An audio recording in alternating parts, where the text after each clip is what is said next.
is our new podcast where we talk about pesticides and Yep, infestations. the brown recluse, one of the most famous poisonous You ever spiders. seen one before? No, because up until a couple of years ago, they didn't exist in Michigan at all. Right. But with this whole global warming, look, I did quotations. Yeah. With this global warming, Well, we don't want to issue- upset any of our listeners on either side. We're just anything's up for debate.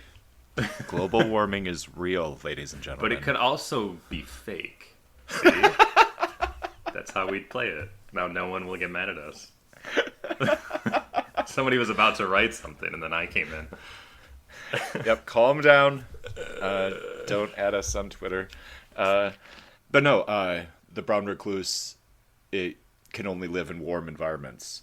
Oh. And so it's actually gotten warm enough in the winters in Michigan for them to be able to live a little longer. Yeah. So there's sporadic little nests. But you're south enough where, you might enjoy the brown recluse here and there. Oh, so it's like living where I am. It just hasn't got to where you are as much yet, is what you're saying. Yeah, it's not Beautiful. very stable. Beautiful. But you got a little warmer temperatures year round. It still gets cold. I haven't seen him But- anywhere. Oh, wait. There it is. It's like knocking on the door. Get out Just here. with just one of its arms. Yeah. I like that. He has a little suitcase. Yeah. No! Yeah. Get out of here! I said no. Anyway. Ridiculous. Anyway, welcome everyone to Aaron and Justin Talk Sequels, our sequels podcast, because we're really cool. And we are well talking about what's the name of the trilogy? The Mexico trilogy? Yeah, Robert Rodriguez's Mexico trilogy, Yeah. which did isn't he really name that? creative at all. No. Because when you said that, I was like, no, that can't be what it's called. It's got to be something cooler than that. It consists of El Mariachi, which I had never seen until last night. Oh, really? Awesome. Yeah, it was really nice to get to know this movie. And then Desperado, which all teenage boys in the 90s watched religiously. Absolutely. Because Salma Hayek is one of the most beautiful women ever born. Yep.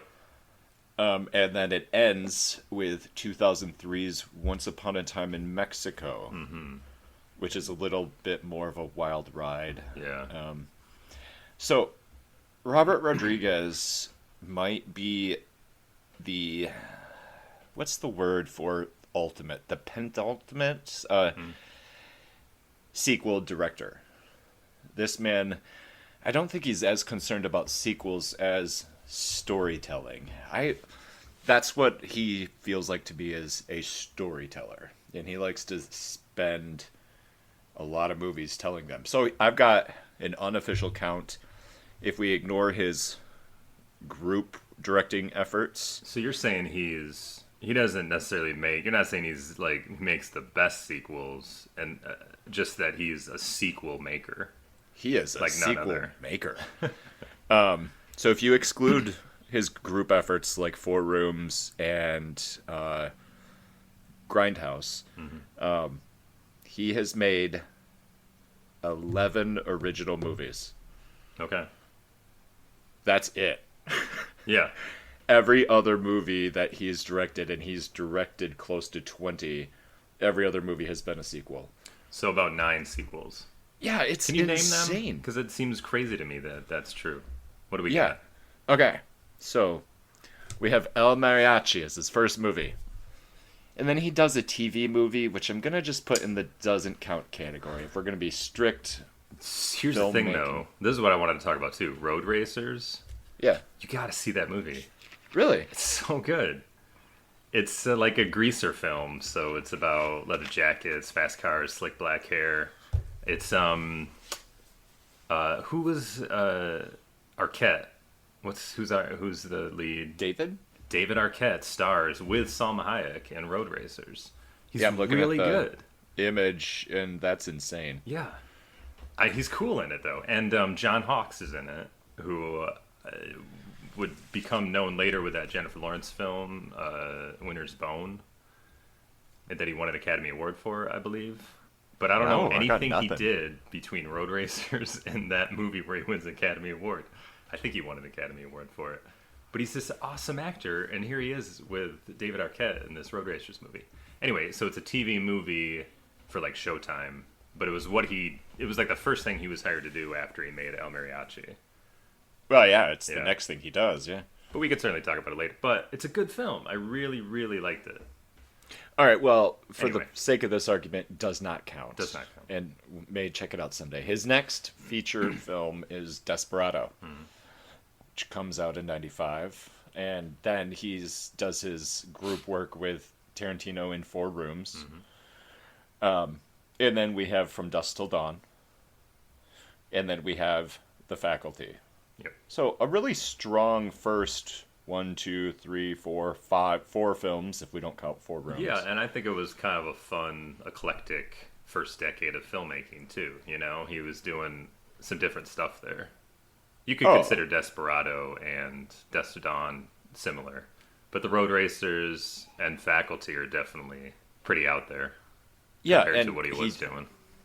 this is one of the only real big segments until he gets a little older where he takes on other people's work. He didn't write From Dusk Till Dawn, Tarantino did. Right. He didn't write Faculty. Although he supposedly had his own story for Dusk Till Dawn. Like, he had a story about... I'm not sure who had what, and maybe this is all just rumor, but he had a story about... Rodriguez had a story about Mexican vampires, and Tarantino had a story about two bandits on the run in Mexico or something like that. So they put them together. But it could be the opposite. Like, Tarantino had the bandit story, Rodriguez had a vampire story, and they put it together. Or that never happened. But that's how I always heard it. Well, like, his relationship with Quentin Tarantino is weird.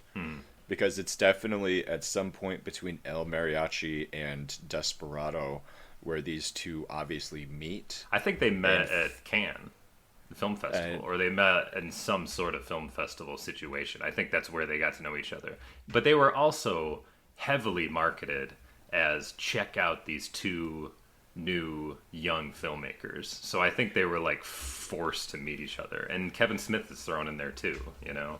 Well, I know, but at some point between El Mariachi and Desperado, not only does he meet Quentin Tarantino, but Quentin Tarantino also introduces him to Satan. And he makes the same deal with Satan that Tarantino made. Because the style and tone is so different between El Mariachi and Desperado. Yeah. And we'll get into it Yeah. when we touch on Desperado, but I hear you. I think solo screenwriting Tarantino credit. Tarantino for is such a Rodriguez. presence, you know? I think he is in your face, and he's probably like, hi, I'm Quentin Tarantino. Do you like Kung Fu movies? Do you like old spaghetti Western movies? Let's watch them together, and then you'll love them, and then we'll make B movies together for our whole lives. But they're going to be B movies, but people will give us tons of money, so all of a sudden they'll be A movies, and we'll put them out in theaters. And you're just like, okay, Jesus, okay, fine, I'll do it. That's what Tarantino seems like to me. So I'm with you in that Rodriguez was his own style filmmaker with El Mariachi. He meets Tarantino. Now all of a sudden he's making bloody B movie, Yeah, and kung fu films. the scripting is like this weird amalgamation of the two. After The Faculty, he executive produces the two Dusk Till Dawn direct-to-movie sequels. I think he wrote or did the story for the third one as well. Story credit for the Okay. third one, yeah. So we're already done with the 90s. So he has made those 4 movies, and then we have Spy Kids. And then Spy Kids 2. And then Spy Kids 3. Yeah. Like, he's all in on the kid stuff. And Now, then he I goes remember, back. I think, seeing Spy Kids, or at least most of it, but it did not interest me. You know? Never saw any of them. But I was cool where I was just like, all right, I mean, you want to make movies for your kids and stuff. That's fun, you know. But he just kind of went all in on the He kid did. stuff. So it kind of turned me off, at least. And 'Cause so- that was my point of, like, becoming a film lover, and I'm a young teen, you know, and also, like, early 20s. So I didn't want to see Antonio Banderas with short hair as, like, a nerdy scientist father, I think is what he plays in that movie. Right. Didn't I have really no care. idea. And I probably will never watch it. Or he's but, the villain. I can't remember who he is, but whatever. So the sequel to Desperado, the Once Upon a Time in Mexico seems like it happens so much later, like it's an afterthought. Yeah. But if you look at his filmography, he has only made 3 original movies in that time before he revisits or the sequel. Yeah. That's only been And 10 so it's- years, right? It Maybe was less, 8 years. Maybe 8 years, yeah. So it Yeah. wasn't that long. But yeah, It not felt that like long at forever, all. though. And then he follows it up with Sin City. But you could also consider that a group effort because he directed that with Frank Miller and the sequel. You know? Just saying. People say the concept of how involved Frank Miller was with the first one is up for discussion. Okay. This goes back to him leaving the Directors Guild of Yeah, because America. he wanted to share credit with Miller. And they wouldn't let wouldn't him. let So he him was like, because- I'm doing my own thing. But if Miller had actually co-directed that movie, they would have let him. It was more of a credit thing because Miller was the inventor of the series. Yeah, I see. I feel like he was probably the #1 consultant on that film. And I think that yeah. Rodriguez, just looking at his work with Carlos Gallardo, who played the original mariachi, he keeps people in the family. And I think he's big on credit, and he loves to give people the credit that's due them, you know? So I think that was cool with Miller. He absolutely keeps people in the family. Yeah. His next effort is The Adventures of Shark Boy and Lava Girl. And I had to do a little research to make Never sure this saw wasn't a Spy Kids tie-in. I thought it was a direct-to-DVD thing, and somebody had the same name as Rodriguez, and they were trying to like make you think it was a Spy Kids thing, and I was like, no, that's actually him. Wow, okay. The Adventure of Shark Boy and Lava Girl is based on an idea from his kid, Okay, who gets a screenwriting credit for the movie, and he was like 11, I think. there you go. Keeping it in the family. And then we have Grindhouse. And then what the hell is Shorts? That's like Shark Boy Love Girl thing. It was just another kid fair. I don't know. It's about a magical rock or something. Yeah, not well received. No. And then we have Machete, which this could have gone anywhere because there's a couple machetes in here. At first, I thought maybe this was a spin-off from Desperado. Yeah. And then I thought maybe this is a spin-off from some other adult fare, but no. It's a spin-off from Spy Kids. Explain.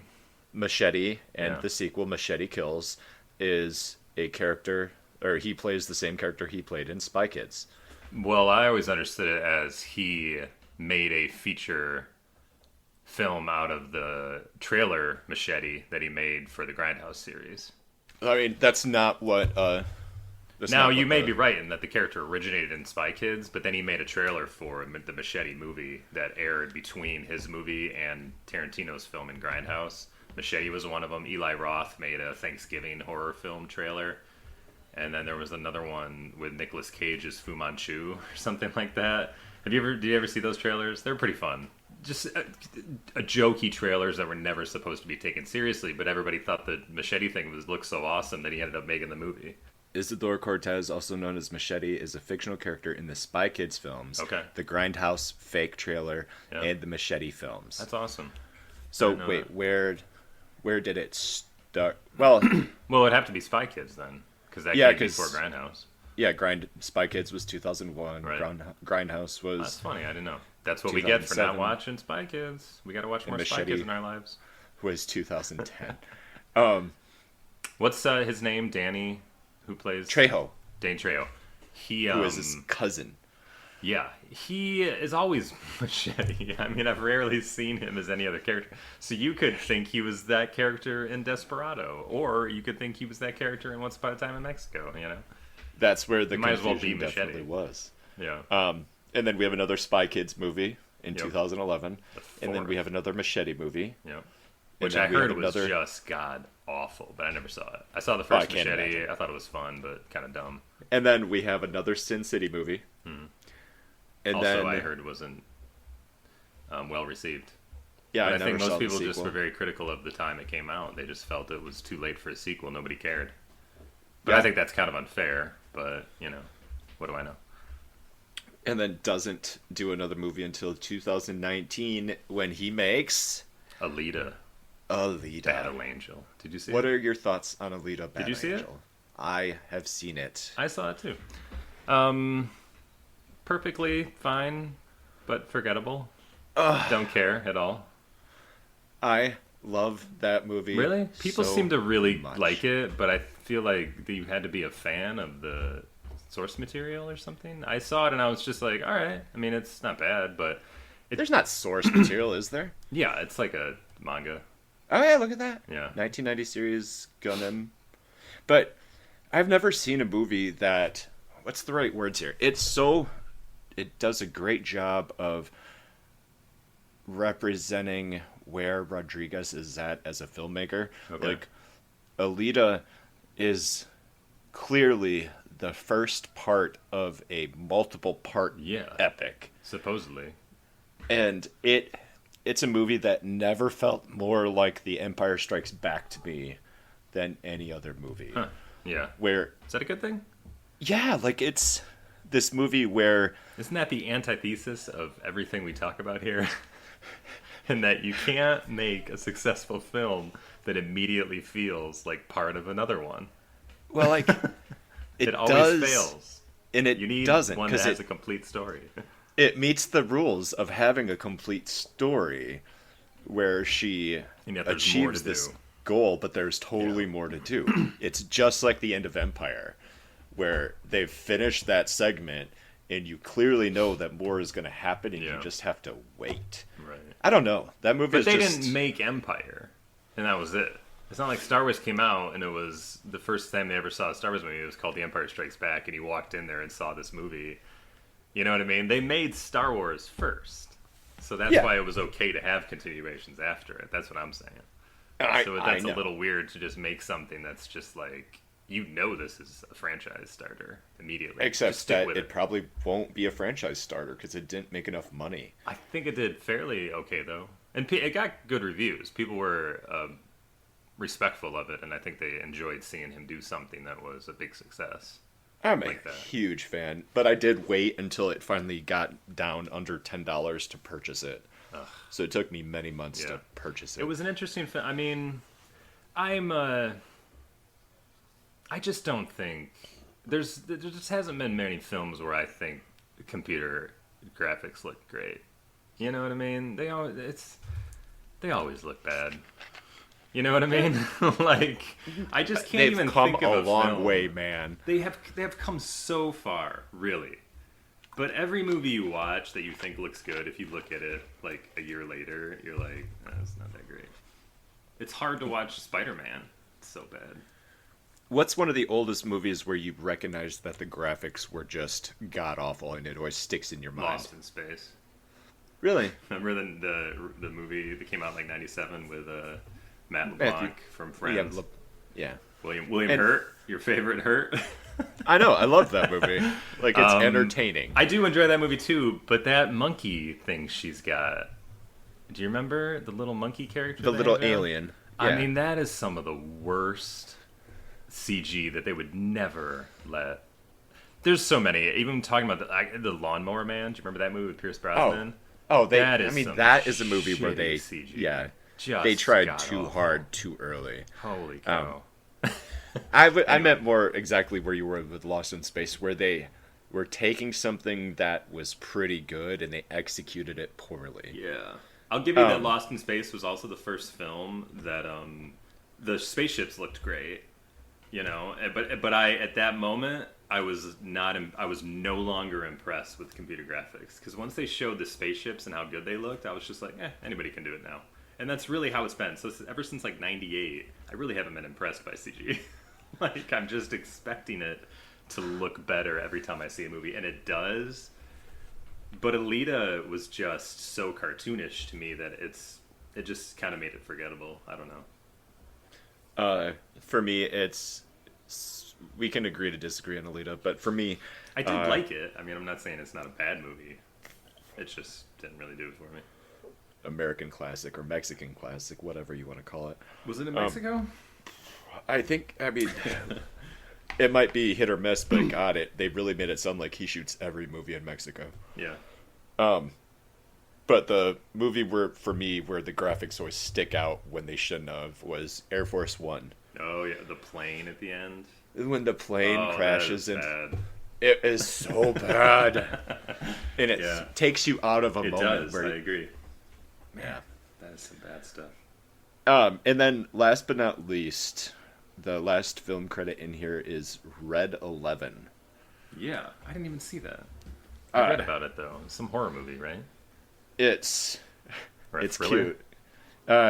Yeah, it's a science fiction horror film, written and directed by Rodriguez, and it is based on his book about writing El Mariachi, and it focuses on the premise where he made all of the money, the majority of the money for El Mariachi by Science participating in experiments. Yeah. medical experiments. And so this movie is about a kid participating in science experiments to make back a $7,000 debt that he owes. Right. So that's cute. Yeah. Any good? I didn't see it. Which, oh, I haven't seen it either. I'll show you something.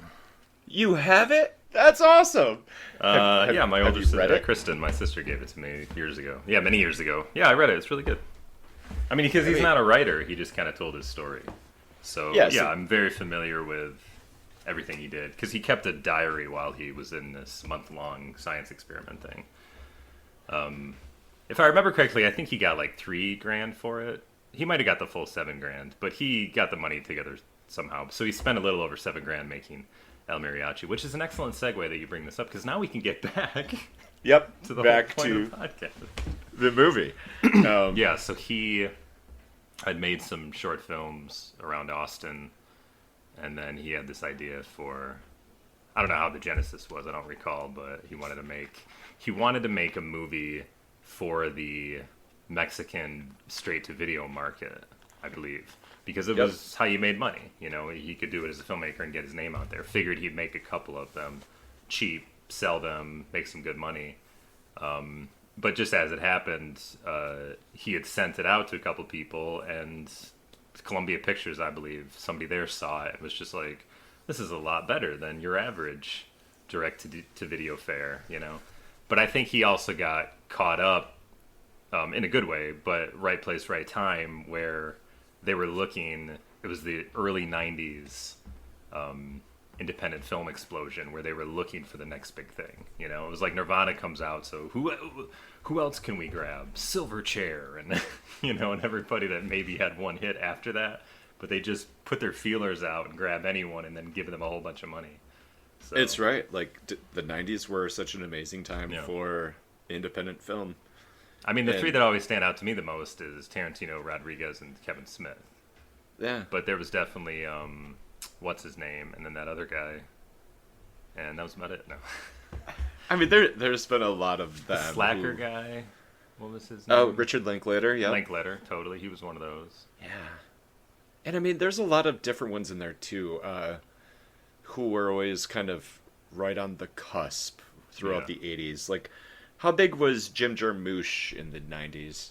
You know, I think he was like, he's the kind of guy that wanted to stay on the outside. You know what I mean? I think he was more of like, he liked having his own thing and doing his own control. And he was a little older than these guys, because he had started making his movies in the early 80s. So by the 90s, he had made maybe 6 or 7 films, and he kind of had his style down. So I don't think he was interested in Columbia Pictures helping him out. I think he was happy winning awards at major film festivals the way it was working anyways. But he probably got lumped in there with them. I mean, shit, he was already working with like Tom Waits and you know, other stars throughout the 80s, so I don't think he had any use to be one of the new kids when the 90s came. And I can't think of anybody else. Yeah, I know. There's a ton of them, I'm sure. Let's jump ahead in time real quick to 2014, just to talk about his roles. Yeah. For the Sin City sequel, he served as composer, director of photography, editor, re-recording mixer, writer, like every credit. Yeah. Like he starts writing every score for his movies, starting with Spy Kids. From Spy Kids on, he has done every Yeah. single score. I don't know. I just always felt like, why not? You know, why not do that yourself? You know exactly what you want, and if you got the time and the resources to do it, then go for it. You know. And really, he's like Tarantino and those other guys, and he's a lot like Woody Allen. You know, he's just if they start off kind of putting their foot down and saying this is what I do, so expect me to do more of it. I think companies are like, all right, well, okay, they back off and they let you do it. If you try to start doing stuff like as you've already been making movies, that's probably a little harder. But if you let them know right from the beginning, I'm an editor. I'm going to edit the thing too, by the way. It's probably easier to keep that up. Yeah, and I mean, even in 2003 with Once Upon a Time, the budget for that movie, considering all the stars are in it, is 29 million. Yeah. Like, so he's still able to make these movies for the most part on the cheap. Right. And it's just admirable.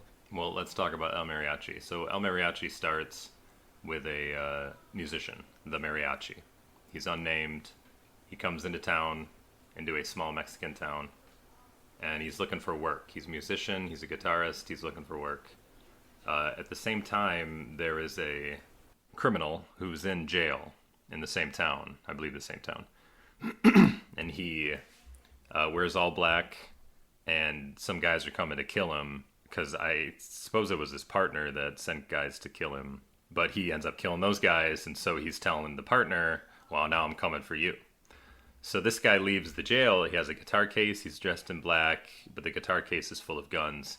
And he goes on a murdering spree, trying to kill all of his former partners' men until he can finally kill Moko, who is the big bad. Moko. So the mariachi is in town. He wears all black. He carries this suitcase. Of course, it has a guitar in it. So, of course, they are confused with each other. So Moko's men is looking for a man in black carrying a guitar case. They confuse the mariachi for being that man. Chases ensue. The mariachi finds himself in pretty hairy situations, ends up having to kill people just to survive. But even though he kills people... He kills 4 people. Even though he kills people, he's still like, I gotta find work as a musician. Which is what I love about it. He's still got that in his mind. I just need to kill these guys, and then I gotta go begging for a job. But then he ends up meeting this woman at a bar, and she kind of helps him out, takes him in. They kind of fall in love. It all comes to a head where the Moko's guys kidnap the mariachi, bring him to Moko and say, we got the guy. Moko says, no, that's not the guy. You know, get rid of him or whatever. And then it turns out that his girlfriend is also taking money or works with Moko in some way. Or his new love interest that he meets at the bar works with Moko. So everybody's on the take in the town. I think I'm losing where I'm going with this, but it all ends up with... Why did they go to Moku's place at the end? I can't recall. I'm blanking too, and I just watched the movie. I just saw the movie. All right. Like, literally, it's been less than 12 Right. hours. This is why. Because Azul, who is the real Man in Black bad guy, he wants to go kill Moko. He kidnaps or takes by force the girl from the bar. Yes! Domino. Yes, so he Yes. takes her. That's right. He takes her to Moko's. That's why the mariachi has to follow.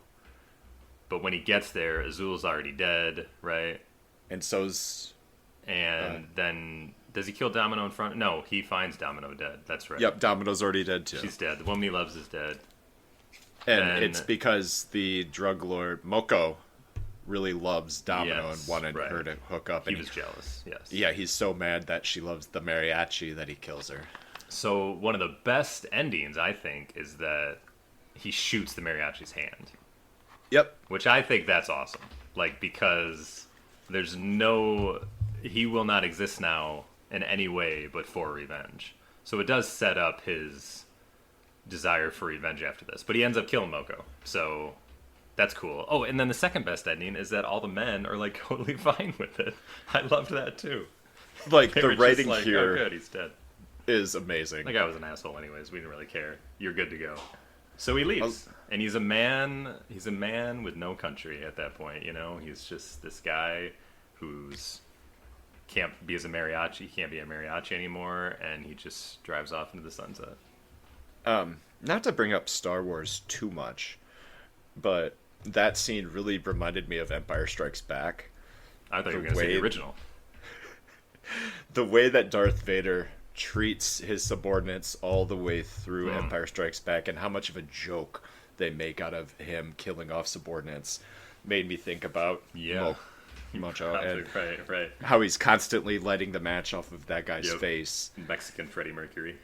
And I just think that if Luke had shot and killed Vader at the end in the middle of, well, I like it more if he was on the Death Star, surrounded by stormtroopers, and he kills Vader. I think that's how the stormtroopers would react. You know what would works a lot better in Star Wars? Bullets. Than lasers. You know what I mean? Lasers only do so much. And you can't rapid fire lasers, apparently. You can only do one at a time. But It's bullets, so they live in this galaxy where they never invented, like, the machine gun or something. Like, they never had bullets. They never had pieces of metal flying like shrapnel that would destroy somebody. That's very barbaric, man. I'm just saying, it works. They It's true. probably would have put It does. down the whole empire pretty quickly if they had enough machine guns. Just look at El Mariachi and Desperado. It works.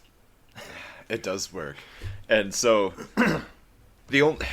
this movie was confusing going into Desperado, just because you spend all of Desperado going, okay, so Mocho or Moko is Okay. dead. Yeah. So why is he going after Bocho? Well, now here is why I wanted to do Desperado, because I thought it was our opportunity to talk about. It's a sequel, but it's kind of a remake. It is I don't know. It may kind be of- more of a remake than a sequel. I'm not really sure. It could be 50-50. no, But here's the it's- thing. It's a remake in that it follows the storyline of the mariachi, except he's not a mariachi. That's the only difference. He's already on his path of revenge. That makes it a sequel, but he's out for revenge against somebody that sounds like Moko, but it's Bocho or Bucho. He meets a girl. She doesn't work at a bar, but she works at a library. He gets injured. She takes care of him. He gets injured again. She takes care of him. It follows the same exact beats of the mariachi. She's also on the take from this guy. It all ends up at his compound at the end. The thing is, I guarantee you Rodriguez considers it a sequel and a remake because he made a Mexican film. This was an American film. They wanted him to remake his movie, I'm pretty sure, for an American audience. But he's like, yeah, I can do that, but I'm going to make it we're going to make it a little bit of a sequel so I can continue the story as well. So that's why I Yeah. think it's both. This is a classic Evil Dead 2 sequel. There you go. remake. That's another one. Yeah. I mean, it's very clear that he is the same guy as the original because they went and they reshot the Yeah. ending of El Mariachi for a flashback in Desperado. Yep. Which was Just nice to simply- see him bring the actual actors back, Yeah, aside from the mariachi, So I thought that was pretty fun. and so he's got the scarred hand. Like, Yep. it was really hard for me to immediately buy into this quest for revenge that he's on when he kills the guy at the Yeah. end of the first movie and he doesn't know who that guy is. Right. It's like between El Mariachi, he just gets this feeling like, God, I feel like my work isn't done. I know I killed that guy. I should be happy, but But now I maybe have to there kill was a his higher superior. up. Yeah. Yeah. I know. Right from the beginning, and this is the thing. I love Desperado, but I now watch it when I'm older and I'm more critical of it. So I agree with you right from the beginning. Does he really need to take revenge on the person that's even higher up? I guess he does. Because if he doesn't, guy we don't really- have a movie. I don't think Boko? Boko? I don't think- Bucho. Bucho. I don't think Bucho knew what Moko I don't think he Mocho does. knew what he was doing. No, and they're basically the same character again. They both wear white. It's like, again, this is a remake, but it's sort of a sequel. Whatever. We're gonna get into it in the next movie, but God, Rodriguez does some crazy stuff with his movies. In Mariachi, he's such a playful director. You can see that in his movies. Yeah. every time in El Mariachi where the hotel innkeeper calls into Yeah. Moco and they speed it up It's all because sped up. it works really well, and you like that. You see that over and over in Desperado Yep. too, just in different, more subtle ways. Even in Once Upon a Time in Mexico, there's a healthy dose of comedy, and I think that is fun because he doesn't take himself too seriously. I think not taking himself too seriously is a little bit of a detriment to Desperado. I mean, Desperado is an awesome film. It's very entertaining. It's cool as shit. But it does have some issues, you know what I mean? It's got some story issues. But this is probably everything I'm saying after we talk about the movie. So what happens in Desperado? Maybe we should talk about that first. And what you're saying is absolutely true, and it's a real testament to Rodriguez as a filmmaker, where he shows you all the ways where he doesn't care about things like plot and continuity, and you don't care. You just enjoy the show. Yeah, that's true. And I care so a little excited. more nowadays because I am a little more critical of it, as I said. But Oh, I didn't yeah. care back then. Yeah, That's no. for sure. But I'm really excited for Once Upon a Time in Mexico, just to spend 3 hours talking about. Oh, I build that up and then his name drops out of my head. Who's the bad guy? Willem Dafoe. Willem Dafoe in, what do you call blackface for a Mexican? Well, here's the thing my wife and I were talking about. I said, now listen, this is a white guy playing a Mexican, but it's okay, isn't it? Because the filmmaker is Mexican American, and it was his idea, and he's okay with it. Isn't that all right? No. I don't know either. They dyed his hair black. He has a spray tan and he's speaking Spanish. Yes, and this It's is insane. 2003. Isn't that funny? 2003. People were doing stuff like that till like at least 2014. It's literally only been maybe in the past 5, maybe 6 years, maybe less, that we've all been like, we can't do that anymore. It's only been about 2 months. Maybe, yeah. I just got that letter in the mail. Like, Oh my God. no more. Oh. Yeah. Anyway, So- back to Desperado. Yeah, so Desperado starts where El Mariachi leaves off. And now the mariachi is played by Antonio Banderas. Now, I wasn't really Antonio familiar with Banderas. Banderas before Desperado. I can't really tell you anything he was in. He's got actually a number of mainline roles before. I was wondering the same thing. Like, is this what brought him fame? And it's Now, he was It's in not. Philadelphia with Tom Hanks, but was it at the same time? he was Tom Hanks's. So he was that was actually, boyfriend. I think, before Desperado, right? Yep, Maybe a it year was before. before or the same year. Now, And- my parents certainly didn't take me to see Philadelphia in 1994, so I'm sure I didn't see that movie before I saw Desperado. So I was not aware of him, but Yep, not aware at all. I'm still pulling it up. He's got so many credits in the 80s, but the majority Okay. are all Spanish language. well, And as aside from rock stars who were like the coolest people I've ever known, you know, like as a fan, Banderas is up there with them. Like in the 90s, he was one of the coolest motherfuckers I could ever think of. If somebody was talking about a cool, slick movie actor, I would immediately think of Antonio Banderas, mostly because of Desperado and then the Zorro movies. You know, I mean, is there Okay. anybody cooler than him in movies? I was slick. was 13 years old when we were introduced to him in 1995 Desperado. Yeah. And if I was my age then, I would have absolutely been gay. Like, he is such a great looking man. He's still a great looking man. Well, that's the thing about him is that I thought he was so cool. I still do, you know. But it was always like offensive to me when I would see him in movies where he wasn't cool and his hair was cut and he was kind of a nerd. You know what I mean? Like, that's the thing. Like, I thought he was so cool, and I'm like, what are you doing to Banderas? Come on. Come He's on. cooler than this. Just to set the record straight, we have the Mambo Kings in 92, which I never saw but I've heard of. Heard of. Philadelphia in 93. Interview with the Vampire in 94. See, I never seen that. I didn't know he was in that. I did not remember him being in it either. And then we get Desperado in '95.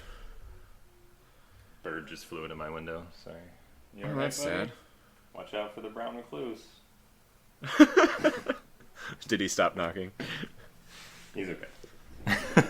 And then it just explodes from there. Yeah. Assassins, which is Yeah, amazing. I love that movie. Did you see that? Have you ever seen that? With I have Sylvester seen Stallone? that so much, and I did not realize it was a Richard Donner movie. Yeah, it's a very slow film. Like that's its only. To me, that's one of the biggest problems. It's kind of a chore to get through, but they're both. He's ridiculous in it. Just how much fun Ridiculous. he's having with it.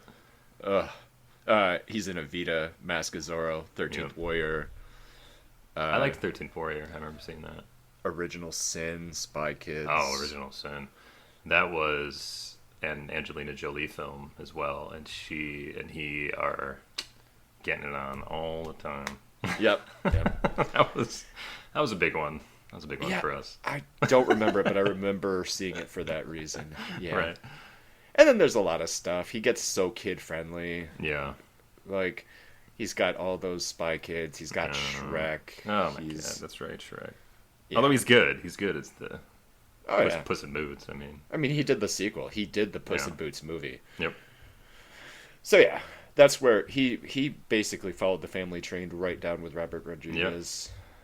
So anyway, Desperado starts with a strong dose of Quentin Tarantino. We have Yep. Steve Buscemi walking Telling a into story. bar, which is like, this is absolutely written by Quentin Tarantino. Quentin Tarantino absolutely took this script and punched up sections. You think 'cause so? You can Probably. hear his voice Yeah. when Steve Buscemi's talking. It is Tarantino through and through. Even the tone. Like, I'd be surprised if Tarantino didn't direct that segment. Yeah, right. Because he actually let Tarantino direct a segment of Sin City, so it's not uncommon. Yes, and then Rodriguez is credited as directing the scenes in Pulp Fiction where Tarantino was in the movie. Really?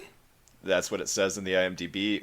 Not the IMDb, the Wikipedia. Who knows if it's true? So he's responsible for all the N-word talk, and he let that get by, because that's one of the greatest movies of all time, Pulp Fiction. But I can't defend that part. I really think it's like, I think Sam Jackson should have stepped in and said, like, you don't want to do this. Sam Jackson was not- all about I it. know, but he shouldn't have been. I think he should have been like, Quentin, you're not gonna want to defend this for the next 50 years of your life. Let's just cut it out. Say black guy, right? I mean, right? And I mean, we are nobody to speak for the African American No, community. not at all. But Well, no, I'm kidding. I'm a big fan of any movie that give black actors a strong voice. Yes. And that, like, the characters in Pulp Fiction are believable. Yeah. And they're Yeah. strong, independent characters that have, like, I'm a fan. Everything is about context, and I think that's what a lot of people who fly off the handle immediately, they forget the context. Tarantino just wants to make a good film no matter what it takes, and that's what Pulp Fiction comes out. So if he thinks this character should say the N-word, it's not because he is trying to put someone down. He's just literally thinking this is how the character would speak, and he wants to be honest to that. And that's context to me. But at the same time, nowadays, he wouldn't do it. You know? Yeah, he would. I don't think he would. He's not going to do it anymore. Hateful Eight. He let Leonardo DiCaprio do it in Django Unchained because it took place in the 1800s. But I think that's the last time you'll hear it. Oh, you think if it's not timeline appropriate, it won't happen Yes, anymore? I do. Well, we'll we see. might never get the chance to see. Yeah. Yeah, we'll see. Anyway, where were we? Quentin Tarantino definitely had a hand in the Yeah, because Desperado it just script. gets crazy. I mean, Bodies just flying everywhere, explosions. you can hear the dialogue change, like, Oh, we're on and the story still. Yeah, you're right. it starts getting into the middle. But yeah, so somehow It's a good story, though, and Buscemi's great. in it. credited as Buscemi, is just telling this tall tale about the El Mariachi just to scare the people in the bar, and then he goes back and he tells Antonio Banderas what he did. Yes. And Banderas is happy, and he's sends his Buscemi away. And Buscemi's like, you should quit doing this. Blood isn't gonna help you, and Right. try not to make this one a bloodbath because you like killing everybody. It's not that well written, I don't think, that portion. Like, they're just playing these stock roles where it's like, you go tell the story, but then you got to come back and tell me that you have a moral compass after doing this work for me and telling me, you got to stop. Okay, I'll go away now. You know what I mean? Like, I was this just section like, was clearly written yeah. by Rodriguez. Yeah. Like, and it's that transition. It's almost chunky, clunky. Yeah, exactly. Clunky. I think it's clunky, but Yeah. it works. Again, it works in the broader sense of how this film operates. So it's not like it turns you off or anything. Yeah. You're like, yeah, it's still cool, and there'll be some awesome gunfights. So And- whatever. I mean, And Buscemi's great. If it's coming out of him, I don't mind if it's clunky. he's such a clean director now. Like, I don't know what happened between El Mariachi and here, Yeah. but without that much extra money, he's so much more polished, and you can see it in the movie. It's fun to watch. It's Well, I great do think action. that for a lot of filmmakers, money is the detriment. Money is the problem. When you're all of a sudden able to do anything, you're less creative. You know what I mean? Oh yeah, I can see that. But some people flourish in it, I think James Cameron flourishes in having money, Like, for him, it's all about the more I can do, and he'll make better films or something. I'm very excited at Avatar 2 being a leap forward in film technology. Because if guess. it's just another blue alien movie, I have a hard time. There's another, obviously we're segueing into a different area here, but I think it's totally fine to make an Avatar sequel 15 years later, as long as it's not a sequel. I think he made his first Avatar, and now I'm going to make 3 or 4 more films. This is a new franchise. Don't worry about that one. This is a new franchise. And then he can put all these movies out in a proper timeline, maybe every 2 years apart or whatever. Then I think it'd be more acceptable. But you may have another Sin City on your hands where it comes out 15 years later than anybody gives a shit. Because he's filming them all together, isn't he? So I feel like he really shouldn't do it. I hope it's not a sequel. I hope it's just its own thing. Well, they've got everybody coming back. Yeah, but it doesn't in at ways all that have doesn't to make talk about sense. what happened. I feel like it should just start with something, a new franchise. Like, if they And that's are almost pulling, a prequel or something. I don't know. if he's pulling a Robert Rodriguez, where he brings back the same actors, but they're totally different characters and it's never explained, Yeah. I don't think that would work. No. What if he just remakes the movie into 4 different films, but he Yeah, 'cause improves on everything he did wrong with the first one or whatever, story wise? Who's dead that's coming back in Avatar 2? The main bad guy's coming back. He's is dead. Sigourney Weaver in it? Because Sigourney Weaver is in she it. died. And she died. Huh. Like, there's just a big article about how she had to film so much underwater, and she learned how to hold her breath for like 6-7 minutes. Yeah, because that's and what you she's want to like make 70. 60-year-old woman do. Exactly. Jesus. Quit drowning women, James Cameron, please. That's all we're asking. Quit drowning them. Anyway, Yeah. So the mariachi goes to this bar, and he kills everybody. But I feel like he knows he's going to start some trouble. Like, he can't walk around wearing what he's wearing, carrying what he's carrying, after knowing you sent your guy out telling stories about a big Mexican in black with carrying a guitar case and not expecting trouble. So I think he's like sadistic in a way that he like kind of like, I'm going to go into this place. Oh, I don't want to kill you, but I will. And he's just he's a little too bloodthirsty for Yeah. that woman that he liked for a few days in the first movie. Right. Like, One True Love, sure, but you're doing this infantile version I think of love. when you lose your talent, when you lose everything that mattered to you, it makes you go crazy. You don't know what to do with your life. I think he's literally becoming a murderer because he can't play guitar anymore. Ooh, I like that take. You know what I mean? Like That makes way that's more the sense only than- thing that mattered to him. They say they killed his love, and they mean his guitar. You know, not his woman. Is how I always take it. Because I'm like, he's a destroyed man. He has no reason to live because his love is gone, and his love. That was makes used. so much more sense. I love that take. Yeah, So it's he's not the. just going a little crazy, you know. Yeah. And then when he meets another woman, he feels less like killing. You know, to some degree. Yeah. And we'll find so- out when you watch Once Upon a Time in Mexico, the fact that he's happy is why he's put away the guitar case. Is what Right. happens in between those two movies, basically. So how does he meet Selma Hayek again? He kills everybody in this bar. Yeah, he's leaving, and Machete is after him. No, not yet. No. This is one of the remaining guys from the bar shoots him while he's on the street, and Because he Selma tries to Hayek coincidentally save Selma Hayek. Yeah, so he pushes her down so she won't get shot. He gets hit.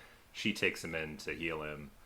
In her library. Yeah, she's hilarious in this film. I really like her in this movie. Aside from being captivating on screen, you know, because I don't know if anybody had really seen her that much before this film as well. She really stands out, but she's hilarious in it, and I think she's just like there's just like an animal sexuality that she just loves this guy.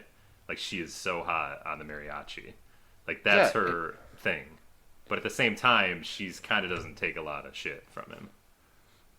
They're strong, independent Mexican women in these movies over and over that really like to smile after the mariachi says something. Okay. Every time the mariachi walks away from one of these women, he has a quippy line, and then they all smile because they know that he's into them or Yeah. something. Like, it just has this portrayal of women aged poorly, or is it held up? I have a hard time. Yeah, it definitely didn't feel like it aged poorly. It may have a little bit if I think about it, but it didn't. I didn't get that feeling immediately from it. So I think so to me, it didn't bother me as much. I was right on the fence, but I like the portrayals. Like, I don't think they're too. They're not too damsel in distress. So he finds out while he's injured that everybody knows Bucco. I keep Buccio. feeling like I'm saying it wrong. Bucho. Buccio. Everybody knows Buccio. She Yep. knows Buccio. She's on the take. Yeah, everybody's working for him. In the meantime, he finds. Or everybody's turning a blind eye, and he pays them basically. That's what it Yes. seems like. Yeah, they all just assist him in drug smuggling and keeping money, but they don't really have to do anything necessarily. Exactly. Yeah. You just turn a blind eye. And I think I would take that money too. It's if hard I not was. to take $50,000. Oh, what I was gonna say is that look at those towns in Mariachi and Desperado. I mean, there's a lack of good men in those movies. You know what I mean? In those towns. So when somebody like the Mariachi comes into town, of course the women are gonna be all about it. Like here comes this guy. He's insanely attractive, and he's got a job where he's got a hobby. You know what I mean? Like he seems to have it together, whereas everybody else in this town is a criminal. So I think that's why Salma Hayek and the girl, or Domino in the original movie, they gravitate to the mariachi. Well, like, I see Alita actually through a completely different lens after watching these movies, because I paused Desperado at a scene where they're all on the street, and it looked like the street in Alita. Like, it's just this colorful mess of characters and culture, and everything blurs together. And saying that these people were bad people, it's just how they've grown up. And Yeah. It just Not seems to- like everybody's a gang member, though. All the males. You know? yeah, I Like can see every that. bar in town is where they congregate. So, Well- I don't know. You take the work where it's offered. Yeah. Um, But the interesting thing to me is that in the midst of everyone being a criminal and like this being a bad place to go is the way it feels. There's always like white tourists hanging out. And they're trying to get, hey, we just want to drink. We want to drink. And they're always getting told to fuck off and stuff like that. Yeah, I'm like, it's well, I guess it's not that dangerous. I don't know. that feels very authentic. Yeah, Um, yeah, that's what I liked about it, and it's just funny. That's So the part that they always keep. I'm going gonna say these words out. Sorry, I'm gonna say these words out loud.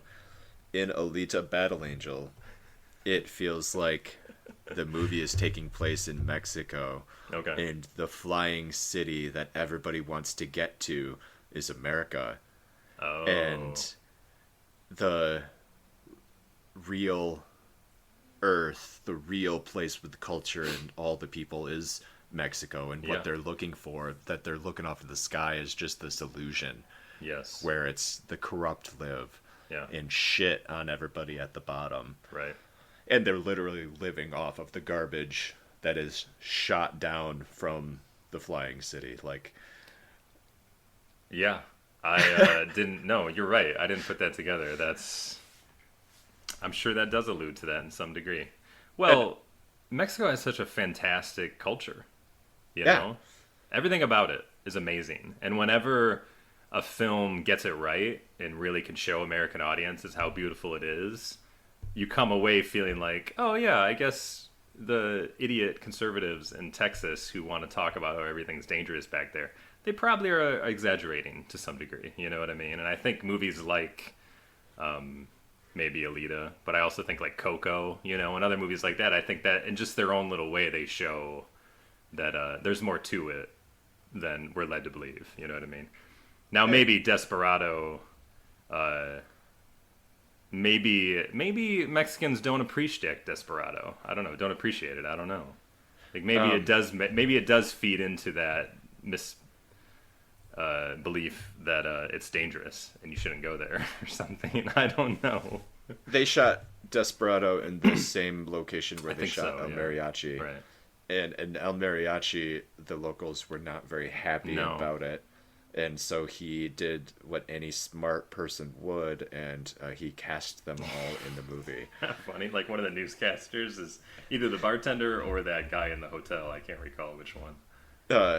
In the beginning of El Mariachi at the jail, the warden and the guard were literally that woman was the real Yes, warden of right. that jail.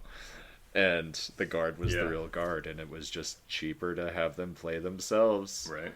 But yeah, I mean, So I do think that Rodriguez took advantage maybe of the Mexican culture in order to tell a shoot 'em up movie that made them all seem like they were dangerous. But at Yeah. the same time, I don't believe that to be true for their culture. So I don't give a shit. I just think it's fun. yeah, like only like shootings and things of that nature are a mental illness issue, and Right. they're not a media issue. I mean, all gangster movies are about white Americans. You know what I mean? It doesn't make me feel like I'm offended. That America's all big gangsters or something, because we're not. It's just a certain subset of our culture. Just a certain subset of the culture. Anyway, That where are we now? spaghetti. So he's he was injured. She patches him up, and he discovers the connections that the whole town has, including a little boy with a guitar. Yep. That he shows how to play the guitar better. Yeah. Now it's a big thing in Desperado that he can't play anymore. Yeah. It's painful to him. Maybe it's a mental block as well It's as the the nerve physical damage or something. Yeah. I don't know. But that and we'll get to this, but that's completely dropped in Once Upon a Time in Mexico.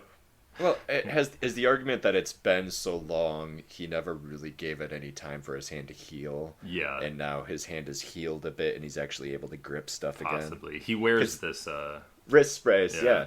Right. So I don't know. Yeah.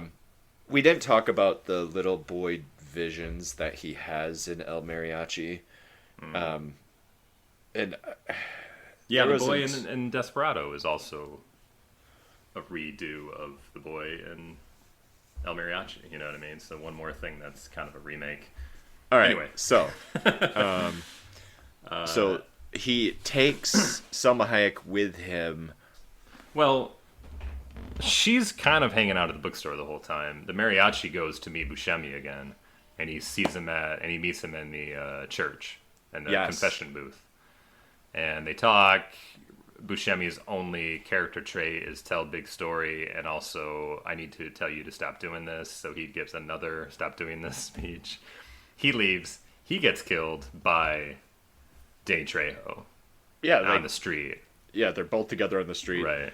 Trejo. And where it's another allusion to El Mariachi in that they get the wrong guy. So the other guys that are out trying to kill the mariachi see this man in black, kill him, bring him back, and Bucho is that was a funny scene when he's on the phone talking to the guy because he finds out that he has a superior that sent a guy out to kill the mariachi as well, and he's just like, well, you got to tell me these things. My guys could kill him by accident. And then he's on the phone. What does he look like? Yep. Got a tattoo? Yep. We'll look out for him. And he's dead the whole time. Yep. So Buscemi's dead. So it's just worth mentioning. Did you notice that in Once Upon a Time in Mexico, Selma Hayek is using Danny Trejo's knives Yes. from this movie? Isn't that interesting? Yeah. That's fun. She's the new machete. I Machete. don't think his name's Machete in I here. know. It's just he's always machete. At this point, she's healing him again in the library when Bucho. Bucho comes to visit her. Yep.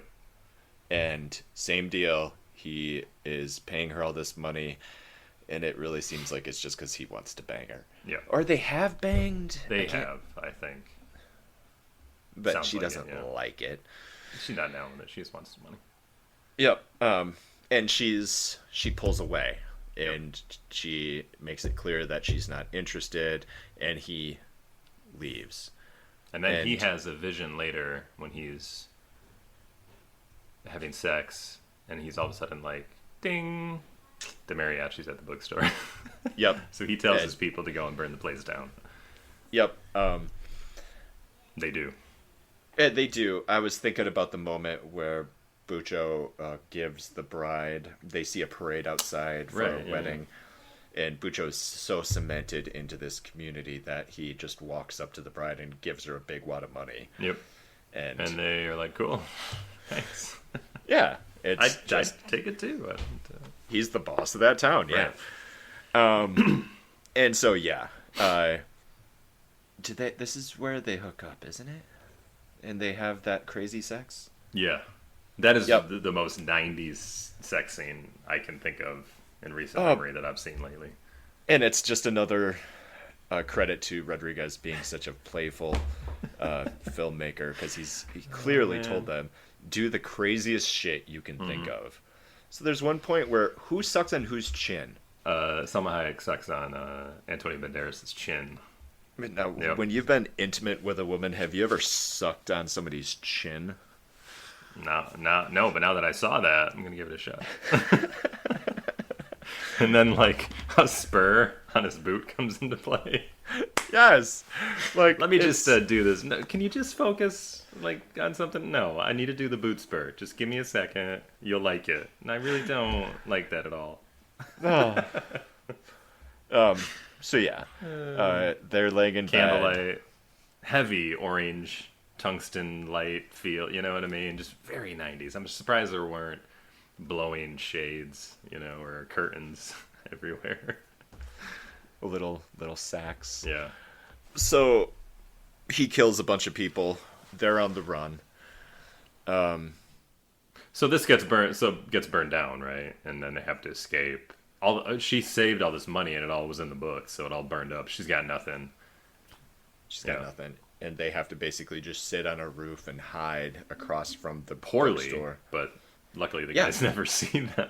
They are very visible on this roof.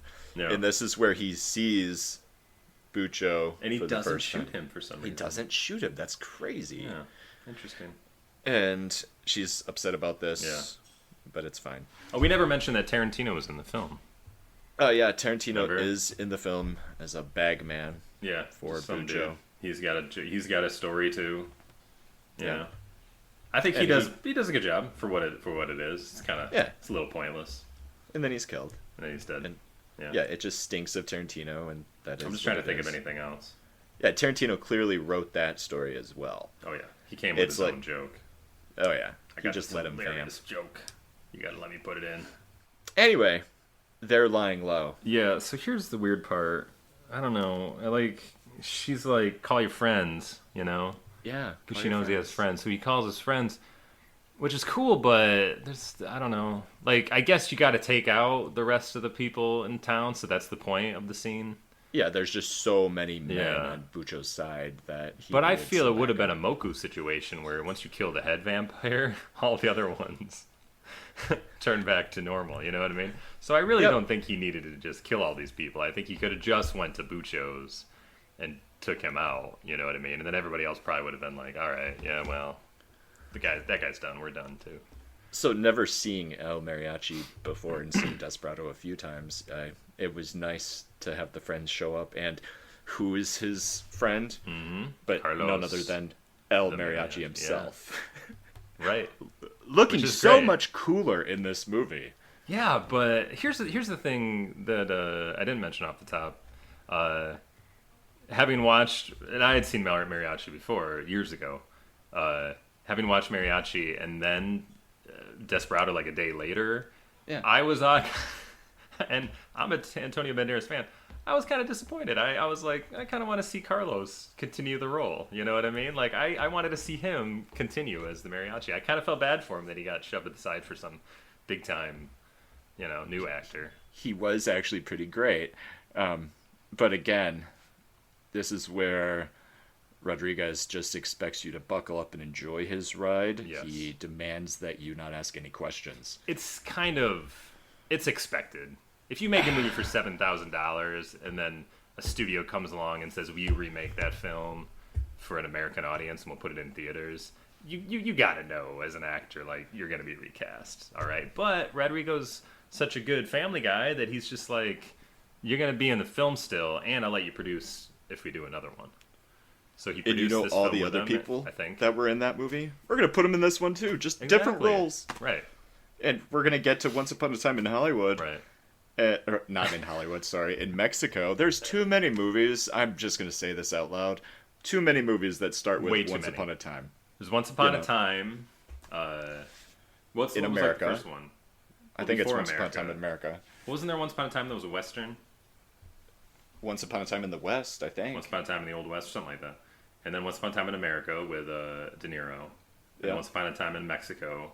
And then Yeah. Once Upon a Time in Hollywood. That's a little too close. I know Tarantino and Rodriguez have been lifelong buddies, but really you're going to call your movie Once Upon a Time in Hollywood? Like, I don't know. It was weird. Yeah. Anyway, But the mariachis, seeing all of them use their guitar cases, another amusing scene and fun when you're a kid to watch them blow the shit out of the place. that makes absolutely no sense. It doesn't make any sense, but they did preface it with the fact that his friends are crazy, is what he said. I can't call them because they'll just destroy the town. So they're crazy. So the mariachi is like taking cover behind cars and shit. These two are not. And they're like, why aren't they? And I was like, because they're crazy. They're really crazy. They're just there to destroy the place. They don't even care about their own safety. So it kind of worked for me, I guess. It works. It all works, but I'm still going to be that logic guy.